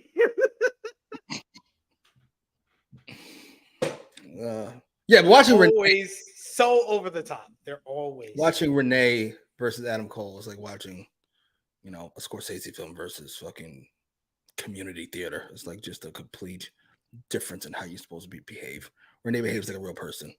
Cole behaves like he's playing to the back. Renee trying to do the math in her head was amazing. That was amazing. She was like, huh? The numbers don't lie. And they spelled disaster for you at all. We got Savannah who says, I went, yo, MJF did the Steiner math. Yes. I know Scott Steiner has some health problems, but does his voice sound fine? I mean, it didn't sound the same. It didn't sound the same at the Hall of Fame speech. Scott Steiner is so much fun. Yeah. As a character on the microphone. Just come on, man. Fat asses. He's fat. Thank you, Scott. Next. Thank you, Scott. We see that. We had Hangman Adam Page. He went one-on-one with Brian Cage, the third showdown between these two men. Why are you laughing so much? I didn't see the title card when I watched the show. Yes. So does not swerve when he drives is hilarious. Yes, that was great. I was going to mention that. I was like, he does not swerve when he drives. I was like, the Hangman title cards are the best thing about his character. I need them back. So I was glad to see this. But yes, him and Brian Cage, they always have fun matchups, nice little kind of high impact moves using the strength of both men back and forth, as well as their athleticism for bigger guys. We had Swerve Strickland at one point when it looked like Hangman Adam Page was gearing up for the buckshot lariat. Swerve Strickland comes out to the ring. How I know that is because Prince Nana can't help himself but to start doing, and I swerve, and I drive, and I swerve, and I drive, and I swerve, and I drive. You lost your mind. Oh my God. Every time he does the dance, it pops me so much. The finish was a lot of fun as we get a reversal of the buckshot lariat into a F5, that reversal into a cradle for a 2 count. We get the big discus lariat reversed into the dead eye. 1, 2, 3. Hangman Adam Page defeats Brian Cage, picking up a key victory, a first big singles victory in the last 7 months on Dynamite. Then you get Hangman Adam Page. He gets on the mic afterwards, and he says that Swerve talked a big game last week, talking about going for his spot. But he said he sent his boy, but he's not down here. So how about he come down and take his spot? Or is his balls hiding in Prince Nana's Burger King crown? Swerve starts his promo by saying, "What up, turd?" Which wouldn't work for anyone but Swerve, but it worked. It worked for me. He looks so annoyed and bothered by Hangman Adam Page's existence. And he says that he's not going to fight here. He says that if you think he's going to fight him here, then his education level must be lower than Cincinnati's. So he says that he's going to fight him in his hometown of Seattle, Washington on October 1st, Wrestle Dream, because Seattle's is whose house? And the whole crowd says Swerve's house right after he insulted their education. Absolutely, but they're not losers, right? Gotcha. Hangman Adam Page listens to this before he can accept the challenge. Swerve says that Mogul Embassy will keep him busy until then, which leads to Brian Cage and Prince Nana jumping Hangman Adam Page. Prince Nana starts dancing. In comes the Young Bucks from the crowd. They take out Brian Cage with super kicks and then give us another great gif as Nick Jackson starts dancing behind Prince Nana before they deliver the double super kick to Prince Nana to have Hangman Adam Page's back.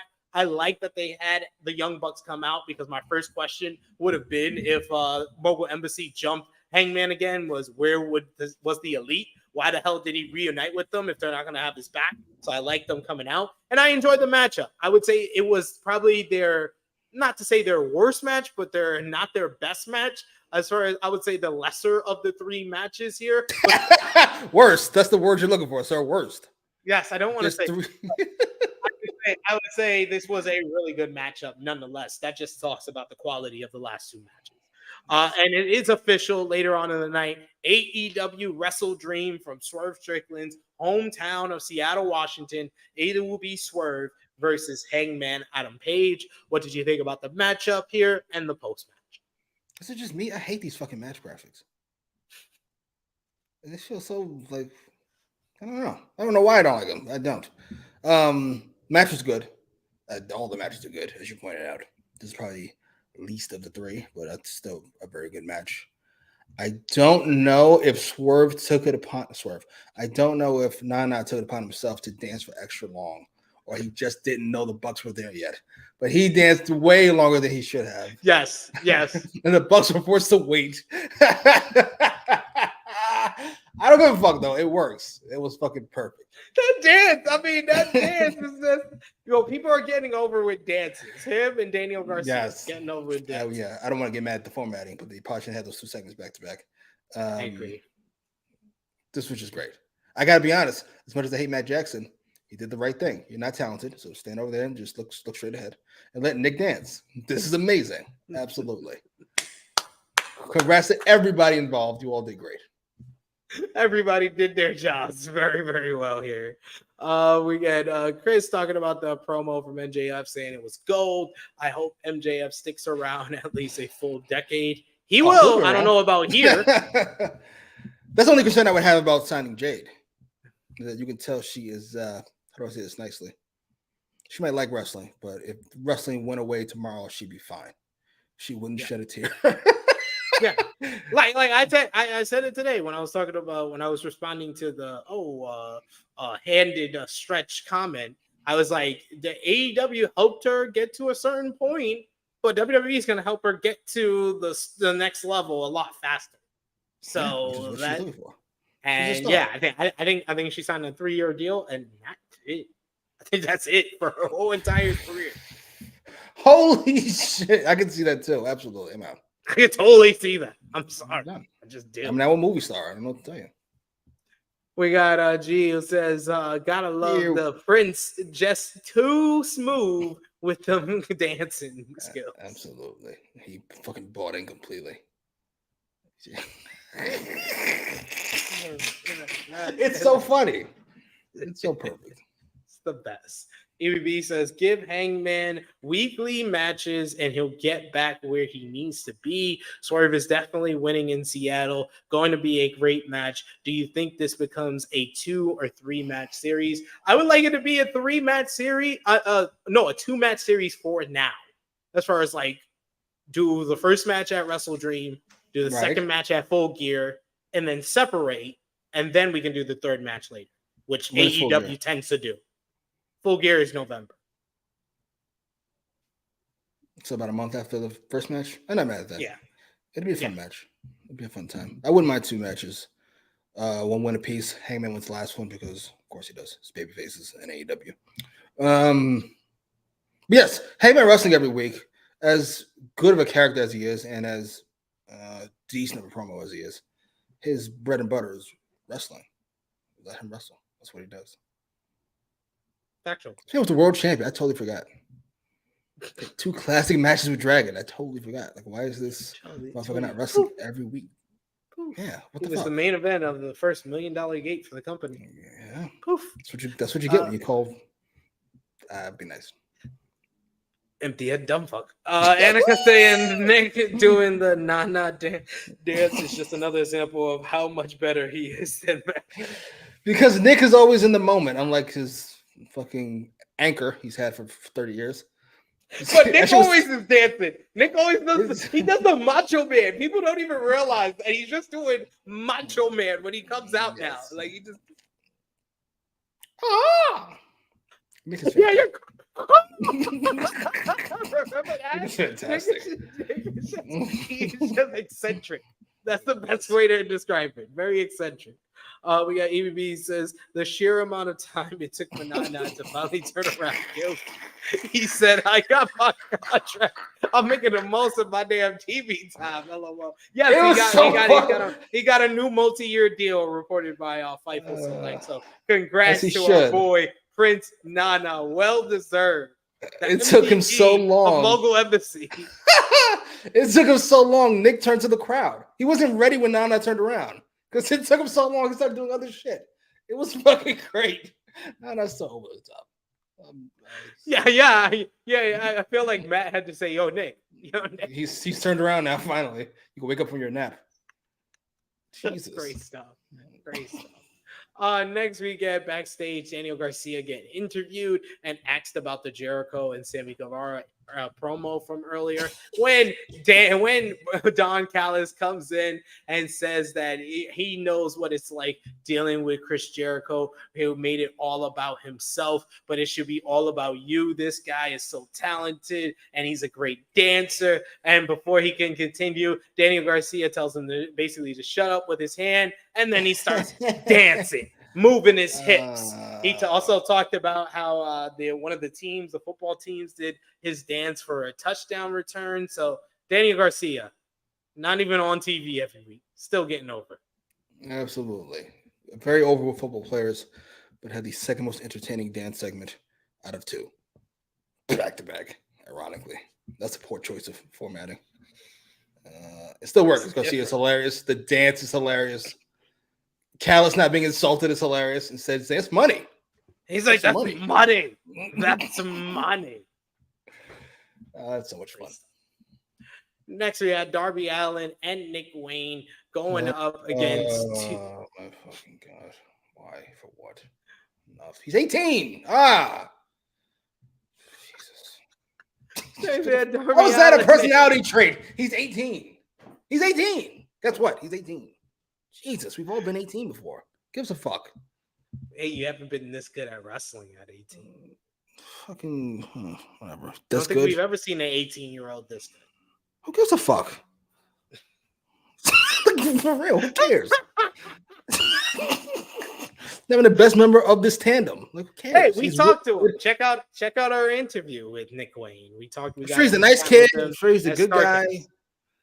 All that other stuff. And he's talented for an 18-year-old. But like, why are we going off about that? He's not even the most talented member of the duo. So Darby Allin and Nick Wayne versus 2.0 Daddy Magic Matt Menard and Cool Hand Angelo Parker. This match was going along just fine for Darby and Nick Wayne until Christian Cage provided a distraction alongside Luchasaurus, where they joined the commentary team. They talked about how he has been enamored with young Nick Wayne. He says he just needs a better mentor than Darby Allin, so he needs to help him. Darby Allin and Nick Wayne once again pick up another victory with their stereo Orihara moonsault to the outside from the same turnbuckle, while Darby is doing the coffin drop inside the ring for the 1, 2, 3. Christian then gets on the mic and he says, Nick Wayne, I needed to tattoo you. I've been scrolling through your mom's Instagram, and I came up with two big problems here.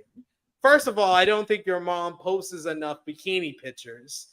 Don't worry, I sent a personal request for that. But second, there's too much talking about Darby and too much of him being your mentor. Well, he's had enough of that, and too much talking about Darby and Sting's win at All In, where they beat him and Swerve Strickland in the coffin match, but that wasn't against him and his regular partners.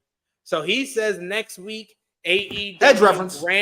Grand Slam, Arthur Ashe Stadium. He says that it's gonna be Sting and Darby Allin versus Christian Cage and Luchasaurus, his regular partner, the best big man in the business today. So I believe because that wasn't announced for the lineup for Dynamite Grand Slam, I suppose that's going to probably be the main event for Rampage Grand Slam. So what do you think about this promo here and the matchup? Nick Wayne and Darby Allin getting the win over 2.0. Match, who gives a fuck? Seriously. Nobody thought 2.0 was going to win. Like, what are we doing?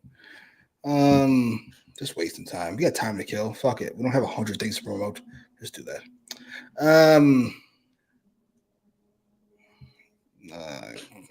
As far as the match goes, I don't care.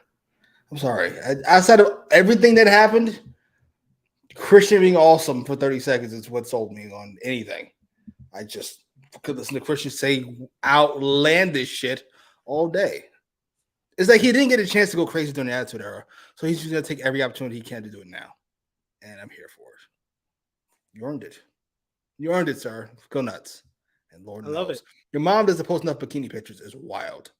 I mean, his mom posts bikini pictures, which means that's a wild thing to bring up. He's been looking at them. Yes. It's just wild. I thought we were going to do something with Christian and Luchasaurus because Christian has gone from like saying he's kind of the TNT champion to outright saying he's the TNT champion.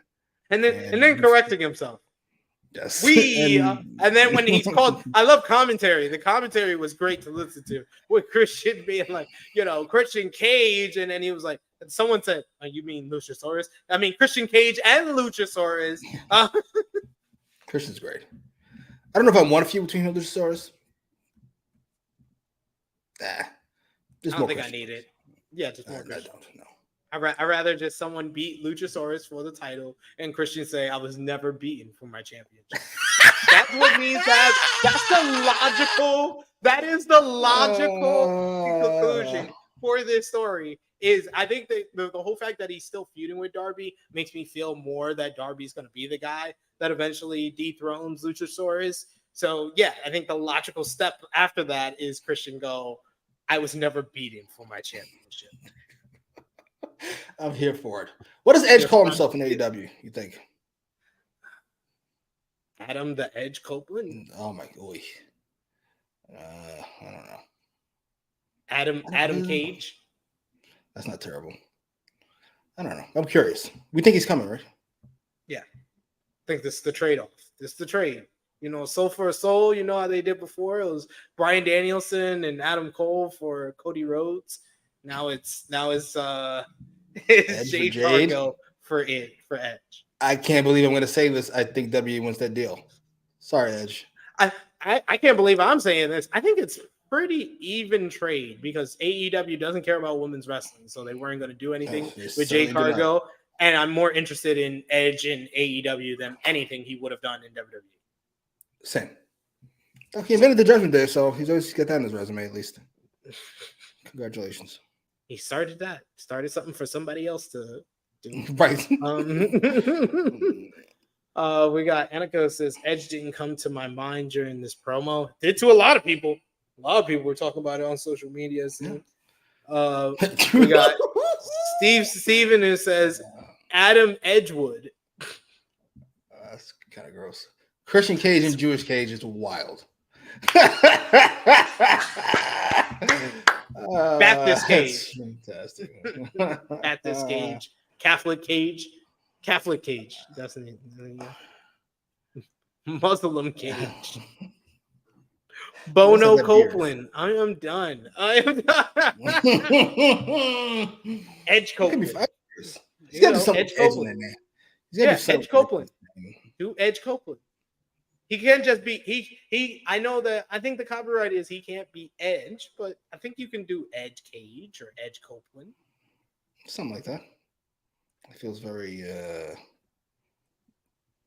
I won't say dirty, but like very, what do you call that when you loophole-y? So we'll take it. It's like Christian Cage. That's why I would There's love. nobody who actually calls him Christian Cage. Who calls him by his full fucking name? What is this? My mother? Enough. Yeah, it's your mother. To go through over what's going on in various shows. I will say, I put this on Twitter. I'll say it here. It felt like in the last 2 weeks, and we're going to talk about the main event and how they went home ahead of Grand Slam. It feels like the storytelling has become more cohesive as far as what they're trying to build up to. We know the big show next week with Grand Slam. We know they're also building matches for Wrestle Dream. It feels like they know they're focused. They're a lot more focused than they have been, especially before All In and All Out. It's certainly more focused than All In and All Out. We'll go that far. I don't know if I go with focused. They got the main parts right, which is all you really need. World title picture. Christian and Company, and Swerve and Hangman. And Dragon and Ricky Starks. That all feels very cohesive. Yeah. We could use some work on the day-to-day stuff. This episode did feel all over the place. By the way, they built to the main event well. Sure, let's go with that. We got the Roddy promo. We got the MJF promo. They talked about it all night. We're promoted all night. I love that. I love how general competence is well now. It's just basic 101 shit, sir. Can we start grading this man on a fucking dummy scale? Can we start grading him on a I gave WWE credit when they just did vignettes. They did vignettes for past Intercontinental champions before Gunther and Gable. I thought it was a great build to that match. Yes, I will admit they treated it like it was a gigantic fucking deal. And it was, and it paid off because those two were fucking fantastic. That aside, this commentary shit. I'm just throwing it out there. It's fucking horrendous. It might be horrendous outside of a vacuum, like compared to Collision, for example, which commentary is fucking fantastic. But Excalibur, everything he says sounds exactly the fucking same. No matter what the words are, no matter what the situation, it's got this monotone fucking thing. Taz is way too goofy these days. He's just enjoying life. I'm not mad at it. And Shivani adds nothing. Being Bad Jones. Being Bad Jones. It is horrendous. Beast Bomb Jones. Beast Bomb Jones. How long did it take for them to bring Michael Cole over to Raw? A couple years? A few years? Less than a year. Really? Okay, then because they did the commentary change was in October 2022 when they put him in what was it? It was Pat McAfee over on Smack. No, in October 2022 it was him and Wade Barrett and on SmackDown, and then Kevin Patrick and Corey Graves on Raw, and then Booker and Vic Joseph on NXT, and then most recently they made that change where Michael Cole's on both shows. Yeah. Okay. So, are you talking about the original change when he went over to Raw? No. Oh, when they blindsided JR. Yeah, so fucked up. Jesus fucking Christ! Imagine being the best ever and get fired at 7 times. To answer that, I think that was 08. That was 08. To answer that. Yeah. Move the crew to fucking Dynamite. Move the Collision crew to Dynamite. I know you like Excalibur. Too bad. Move them to Dynamite. They're awful. I'm sorry. They're bad. Compared to Collision. Can we keep Excalibur and just add? No, he's the worst of the group. That's not true. Maybe the best of the group, sadly. But fucking no, he's gotta go. He's the best. It's the best. He's just not a play-by-play guy. I don't want him running my ship. Just give me random fucking Japanese information.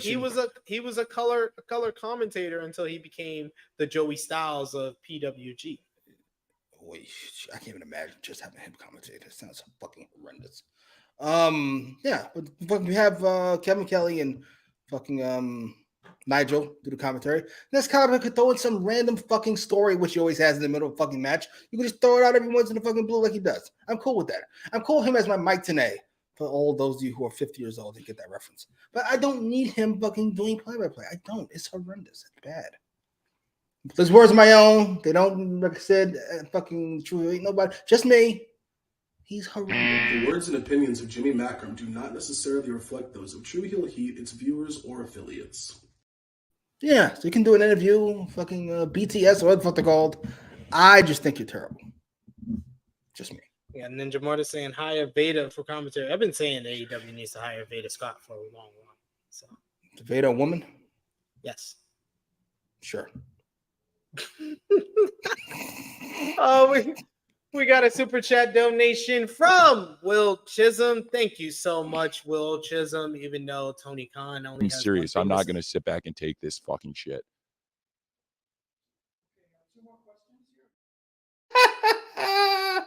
Coke face. Fantastic. Will Chisholm with the super chat donation saying Tony Khan said, "Hey, I'm getting Edge for 2 years," and WWE said, "Well, take Jade Cargill and Kyrie Sane for 5 years. We cool." What do you do with Edge? He says he's got a year left. Obviously, he does have a full year left, but we know what he means. He's got a year left. What do you do? What are your 6 matches with Edge? 6 matches with Edge. 6 Edge matches. I would do him and Christian right off the bat. That's the first match I would do. Ooh. Get it out Okay. the way. The match leads to their partnership. You just use them like you did Cody and Dustin. The match leads to their partnership with one another. You can get the Edge. You can build it up for a month. Like he can come in at like a Dynamite, and then you build to the pay-per-view. You have the one big matchup. Edge probably wins that. You can have him feign being a baby face, and then the next person that gets in Christian's face, he has his back, he turns heel, and then we get an Edge and Christian heel run. And you do Edge and Christian versus the Hardys. Got to do that for the nostalgia of it all. You could do that on like a main event of the Dynamite. That doesn't need to be a pay-per-view. Pay-per-view wise, I would do FTR. We have 4 matches left. All right. FTR. Yeah. I do FTR in Edge and Christian because that has to be a pay-per-view match. That's the main reason he's probably coming in. I do Edge versus Kenny Omega because I feel like if I'm going to take one person on this roster who will give Edge probably the best match possible, I think it would be Kenny Omega. Okay. Kenny Omega. If you're going to give him one other great matchup, singles matchup, Bryan Danielson, and then give me one more Christian matchup, and that's Edge and Jesus versus the Young Bucks. I love that's 7 already. I'm not. No. I said one more match with Christian, which is Edge and Christian versus the Young Bucks. You were already reacting before I said it. I finished saying my sentence. Yeah, because we got 3 fucking tag matches. I don't need them. Get out of here. You got to do 3 tag matches. Bring the single star and have them do the tag team. Come on, man. You do half and half. 3 tags, 3 singles. I'm not mad at them. That's probably what he wants. Give a fuck what he wants. Am I cutting a fucking check or not? God damn it. They don't give a fuck what you want. Wrestle for free. You're not cutting the fucking check. What the fuck? I'm cutting a check. I love that. Do what he wants. Nigga, that's what the money's for. You're cutting the check. You're cutting the check, and I'm booking. You're mad at me for the booking. This sounds like the fucking new show on Netflix, The Wrestlers. Oh my god. Yeah, I'm not mad at a lot of that. That's fine. I don't hate any of it, except the Hardy's match. I don't need to see that ever again. You know he's gonna do it. No. Why? Nostalgia. The nostalgia. Yeah. That clip of him calling that. Okay. Michael Cole, of all people, became my favorite of all current commentators. Corey Graves is a close second. The fact that Corey Graves is a close second makes me really question your taste. The fact that he doesn't have one of the very worst commentators in all of professional wrestling. The fact that he doesn't have a 7-year-old man yelling in his ear has probably helped quite a bit. Michael Cole is fucking, and he's enthusiastic. I saw the clip of him fucking calling the rear spear on Kevin Owens. He's jumping up and down like a fucking child. That's one of the greatest clips I've ever fucking seen. Can't believe I love Michael Cole all of a sudden. That was great. Took him forever, but he's finally become the announcer they want him to be. Etiquette saying Edge with FTR definitely rated. Indeed. Oh no, FT rated R. Did it for Cash. Don't do that to me. Don't do that to me, Skip. Ninja Mode is saying Edge and Hangman, Edge and Swerve, Edge and Darby, Edge and Ricky, and finally Edge and Sting. Jesus. How did I give you 6 matches? You gave me 5 and still managed to waste 1. Edge and Sting? What? Come on, man. What are we doing? You at least do Edge and Christian versus Sting and Darby, though, right? Oh, can we get rid of Sting and Darby? What are we doing? Thank you, big man dogs. This man reacting like I'm saying a lie here. Like Corey Graves is like, I listen to Corey Graves every week. You have to realize he is god awful. He's god awful. It's just bad. It's really bad. But yeah. We got Bell who says carrying Kevin Kelly and correcting him every 2 minutes. Talk about Nigel. Nigel's really good. Nigel's fantastic. Nigel's an accent helps. Nigel has become my favorite announcer, actually. Ian Riccaboni, and then Nigel. Ian Riccaboni. I'm sorry. Collision, superior show. That collision run, man. That collision run was the difference maker. About to say, Collision, the superior show. At least last time I checked, it's been a while. Hey, the Dynamite's done even the score, but you gave up on the even the score. No, we stopped counting once Punk left. The score's over. Yeah, it's Jerry the King Lawler levels of bad. Jesus. All right. Except he's not outright drooling over women like he was when he originally started up. As he should. Yeah, he's married. He's a married man. Anyway, let's go on to the main event. Roderick Strong going one. That pose is wild. Look at that pose on the right. That shit is wild. All right. Next strong pose. That's a next strong pose. What are you talking I bet about? it is. Next strong. It's a Jasmine Cashmere pose. Fucking wow. Jenna Jameson pose. This shit is wild. Lisa Ann pose? That pose is wild. Jesus Christ. Next strong. Kingdom is out with Roderick Strong as he goes up against Samoa Joe in the Grand Slam World Title Eliminator Tournament Final. This match was a very good one. You had two guys who have a lot of history with one another from their time in Ring of Honor and TNA and NXT. They went out here, had a hard-hitting matchup. Samoa Joe, basically tossing Roddy around, ragdolling him. Roddy kept cowering away, getting his neck checked on and massaged by the Kingdom. He would eventually capitalize and kick the face of Samoa Joe, eventually getting him down and getting some offense in. The Kingdom eventually caused a distraction where Roddy is able to hit the sick kick for a close 2 count. Roddy then goes for the jumping knee, but Joe is able to basically catch him in midair with a big lariat. He follows up with the coquina clutch, and Roderick Strong has no choice but to tap out. This match went just under 11 minutes. I thought it needed more time, but it's still a very good matchup to close out the Grand Slam World Title Eliminator with Samoa Joe as your victor. After the matchup, Samoa Joe decides to get on the mic, and he has a message for MJF.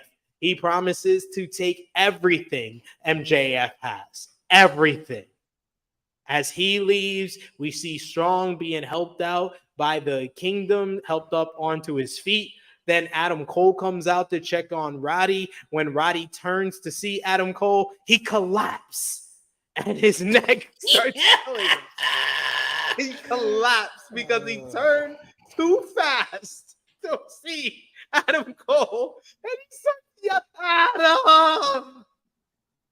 Adam! He's whining and calling for Adam. All the while the Kingdom is just trying to keep him away and playing the blame game, saying that it's all your fault. This happened when you came out. Roderick Strong is stretchered out of the building. Adam Cole is trying to check on him, but the Kingdom's trying to keep him away. This distracts him long enough for Samoa Joe to come out and choke out Adam Cole in the same manner that he choked him out back in NXT when he was the enforcer for the general manager. All the while he's looking into the camera and saying, "Max, I said everything. Everything." Samoa Joe standing tall, the winner of the Grand Slam tournament. And now he goes on to verse MJF at Arthur Ashe Stadium next Wednesday. Adam Cole is helped out by officials and the doctor to close out the show.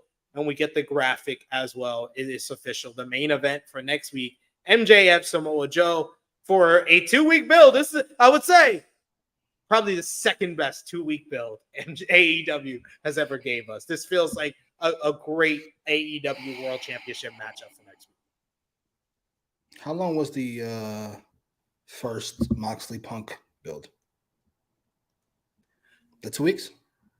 Punk comes back at Quake by the Lake. We get the promo.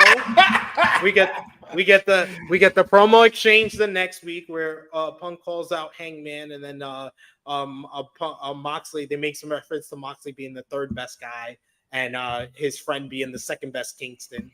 Then you get the third week is the matchup where he beats him in 3 minutes. The fourth week is when Ace Steel convinced Punk to do the matchup, and then you got All Out. So it's like 4 weeks. Fair enough. That's great. 4 weeks. I gotta be honest. Might be the best booking for 4 weeks. Best episodic booking, we'll call it. Match was good. Contender for match tonight, I thought. I really like Joe. I really like Roderick Strong. I forget how good he is because he's boring. Well, he was boring up till very recently. And now he's so entertaining, I forget how good he is. But he's always been really good in the ring. Crisp. Like a poor man's, like a non-murderous Benoit, we'll call it. That aside, match was good. Finish was good. Post-match, I'm not sure I want to go great, but it was unexpected. I figured he was talking about Adam Cole when he said everything. Just didn't figure he meant right now. That shit was amazing. Let's go. I wasn't expecting it. I wasn't expecting it either. I was like, so when is he gonna attack Adam Cole? Is it gonna be like he loses next week and then that's how he beats up Adam Cole to get a shot at Wrestle Dream or something? But yeah, when he laid him out here, I was like, oh, that's perfect. That's perfect. Right? That's exactly what I want. Joe doesn't go over. But I expect a really good match with him and MJF. And I expect some tomfoolery because I expect the Dynamite Diamond Ring and then MJF pretend choke to get the win after he's already knocked out. That could be fun. And then what? I don't know. I don't know where we go from here, but I'm going to enjoy the ride. I'll say. We'll see. Look forward to Dynamite next week. I think Wrestle Dream, they do Kingdom versus Better Than You, baby. Oh my fucking God. Listen, I'm not against. And then they do Cole versus Roddy at Full Gear. Oh my fucking God. That'd be horrendous. I'm not against using pay-per-views to build up a bigger pay-per-view. I'm not against that general idea. But like only once in a blow. And this is way too often now. I'm getting these shitty tags. Why is this way too often? That's too many. You remember the pay-per-view before Summer? This is random. Old people talk for you young folks. The pay-per-view before SummerSlam 98. I forget what it was called. Fully Loaded. No. You sure? I'm pretty sure it's Fully Loaded. I know it's usually that was main evented by Stone Cold and The Undertaker versus Mankind and Kane for the tag titles. And you had I think it was a 2 out of 3 falls or a strap match between Triple H and The Rock. Oh, I think it was 2 out of 3 falls. Match. Yeah. They already announced Austin versus Undertaker by for SummerSlam, and we're getting this. Yes. Pay-per-view. So they just told you this pay-per-view's never fine. Don't bother. I don't mind that once. You're gonna do it twice within a few months of each other? You fucking serious? No. Wrap this shit up. Somebody turn heel now, or fucking Wrestle Dream. I need something. I'm over it. You're over Better Than You, baby. Now I'm over. Yes, move on. It was cute. No, it's not cute. Wrap this shit up, please. And thank you. Oh man, that's hilarious. We got Trey Jones who says Joe is too much for Roddy's neck. Joe don't care about Roddy's neck health. Clearly, it's not. It's aggressive. All that Samoan man on that neck. Hey, yo, what? You gotta be doing this on purpose. AKA Samoa Steel. Samoa like Steel. Hey, yo. Manding Joe. Wow. Okay. Erica saying, I guess CK couldn't go overtime on this show, but the ending was cool. He left a lot of time after this matchup. They left a lot of time. I wish the match would have went a little bit longer, like maybe like 2 more minutes, and they still able to get in what they got in. But I'm glad they did the post-match angle because I think that was a better go home instead of just the win. Yes. Oh, yeah, definitely. Yes. And on this, I can't see you with my eyes closed. What? That's all right, that's enough of this. All right, no more porn stuff. I guess in trouble. Yeah, and I guess I kind of want a screwy finish so we can have a triple threat at Wrestle Dream. Oh, Joe, Cole, and MJF. I don't mind that. Wouldn't mind that. Throw Roddy in there. Make it a 4-way. Oh He's used to 4-ways. Roddy. Ninja Mode is saying, with hindsight being 2020, should Punk just have watched Rocky 3? I mean, he should have. Good movie. They had a great angle, I thought. Yeah, they short, did. To the point. She just got That's hurt. why I was very confused on why Punk didn't like it. It ended with you winning. Both guys came out of it looking good. I thought so. It made Moxley like a fucking $100,000. That was fantastic. And then Punk came out on top at the end. It worked. Yep. Big Man Dog saying AEW needs to start doing TV specials again. Not if they're titled Quake by the Lake, they shouldn't. Absolutely not. I mean, I think they did a good job with the card for next week. What do you think? As a card, I like it. I think they fucked up some of the builds. Claudio and Eddie being the first on that list. Claudio and Eddie should have got promo time for sure on this show. Yeah, should have happened a lot earlier than now too. But whatever. Well, I knew they were waiting for. After a certain point, I was like, I know you're waiting for Chicago at this point. I don't understand this logic. Shouldn't the story take precedent? Is it just me? Is it the writer in me? The story should take precedent over the fucking circumstances. Over the location. Fuck it. It'd be fun, regardless. It will be.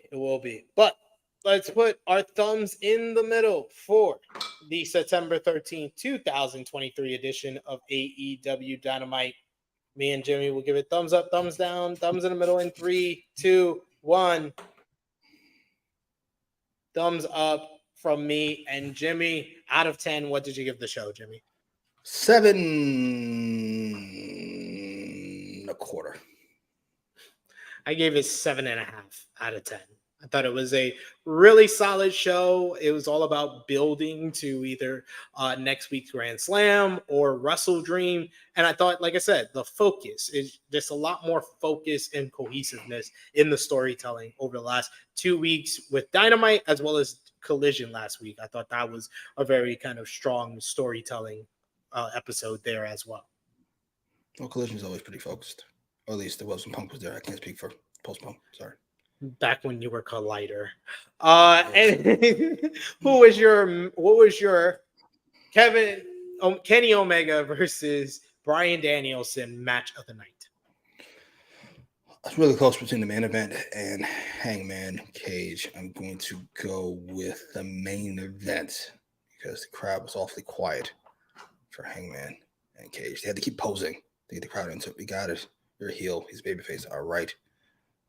Main event. I'm here for it.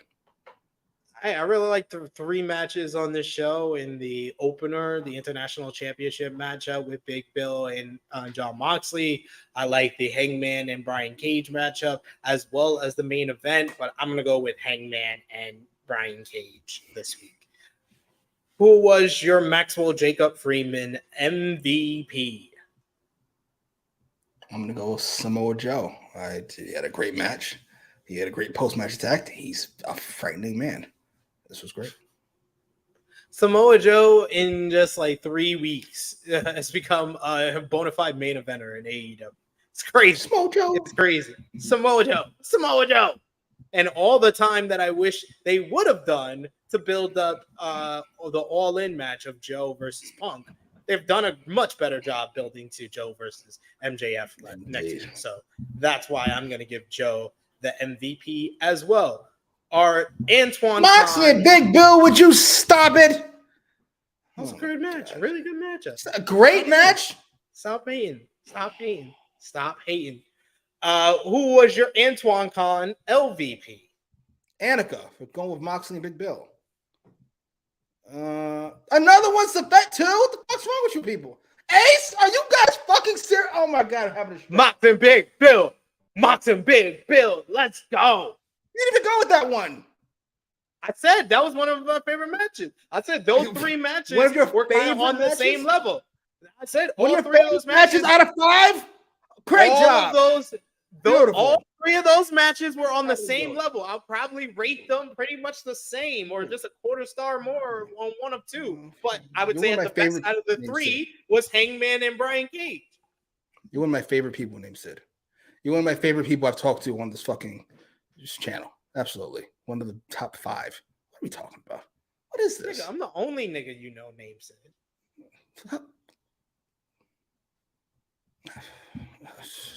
Maybe. I wouldn't care to remember anybody else.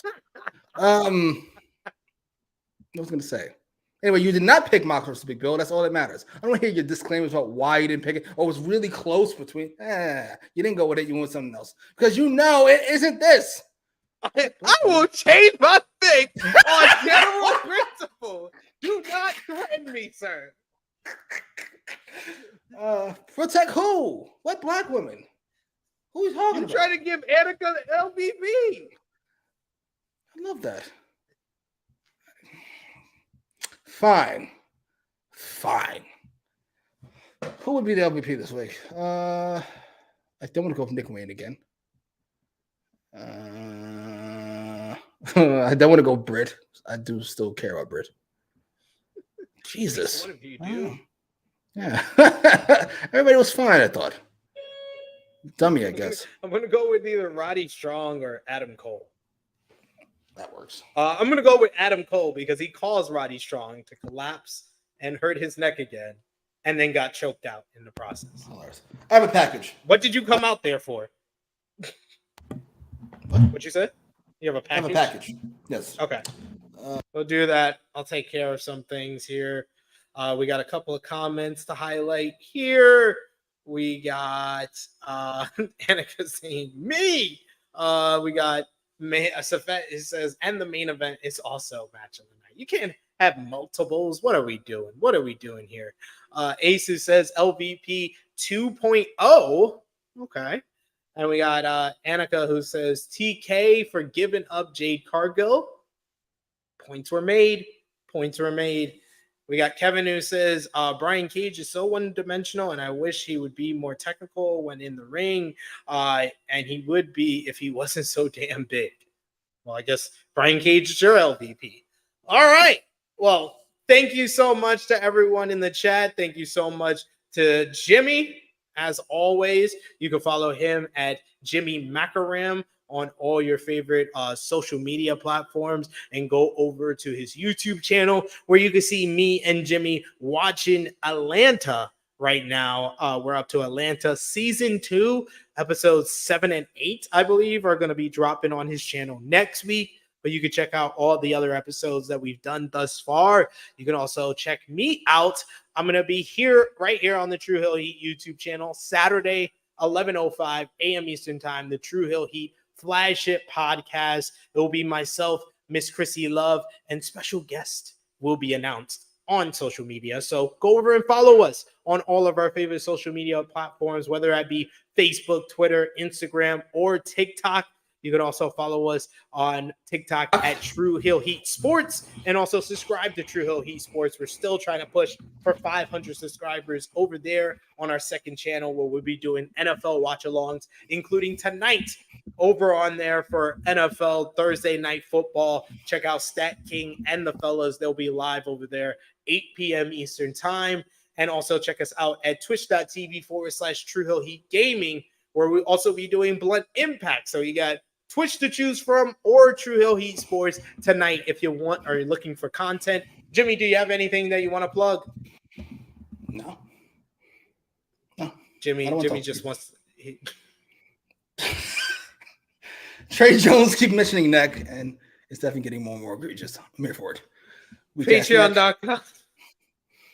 4% True Heat. Go over and subscribe. $3 a month, more exclusive content, plus much more. We're at Trey Jones saying Roddy needs to do more neck exercises. And he says, weak ass neck. I'll be nice. Keep it clean. Keep it clean over here. Keep it clean after 8 disclaimers. For Jimmy Macram, it is me, your true heel phenom SP3. This has been AEWramble, episode 111. I'm taking everything. We signing off. That's what she said. Next time. That's what Triple H said.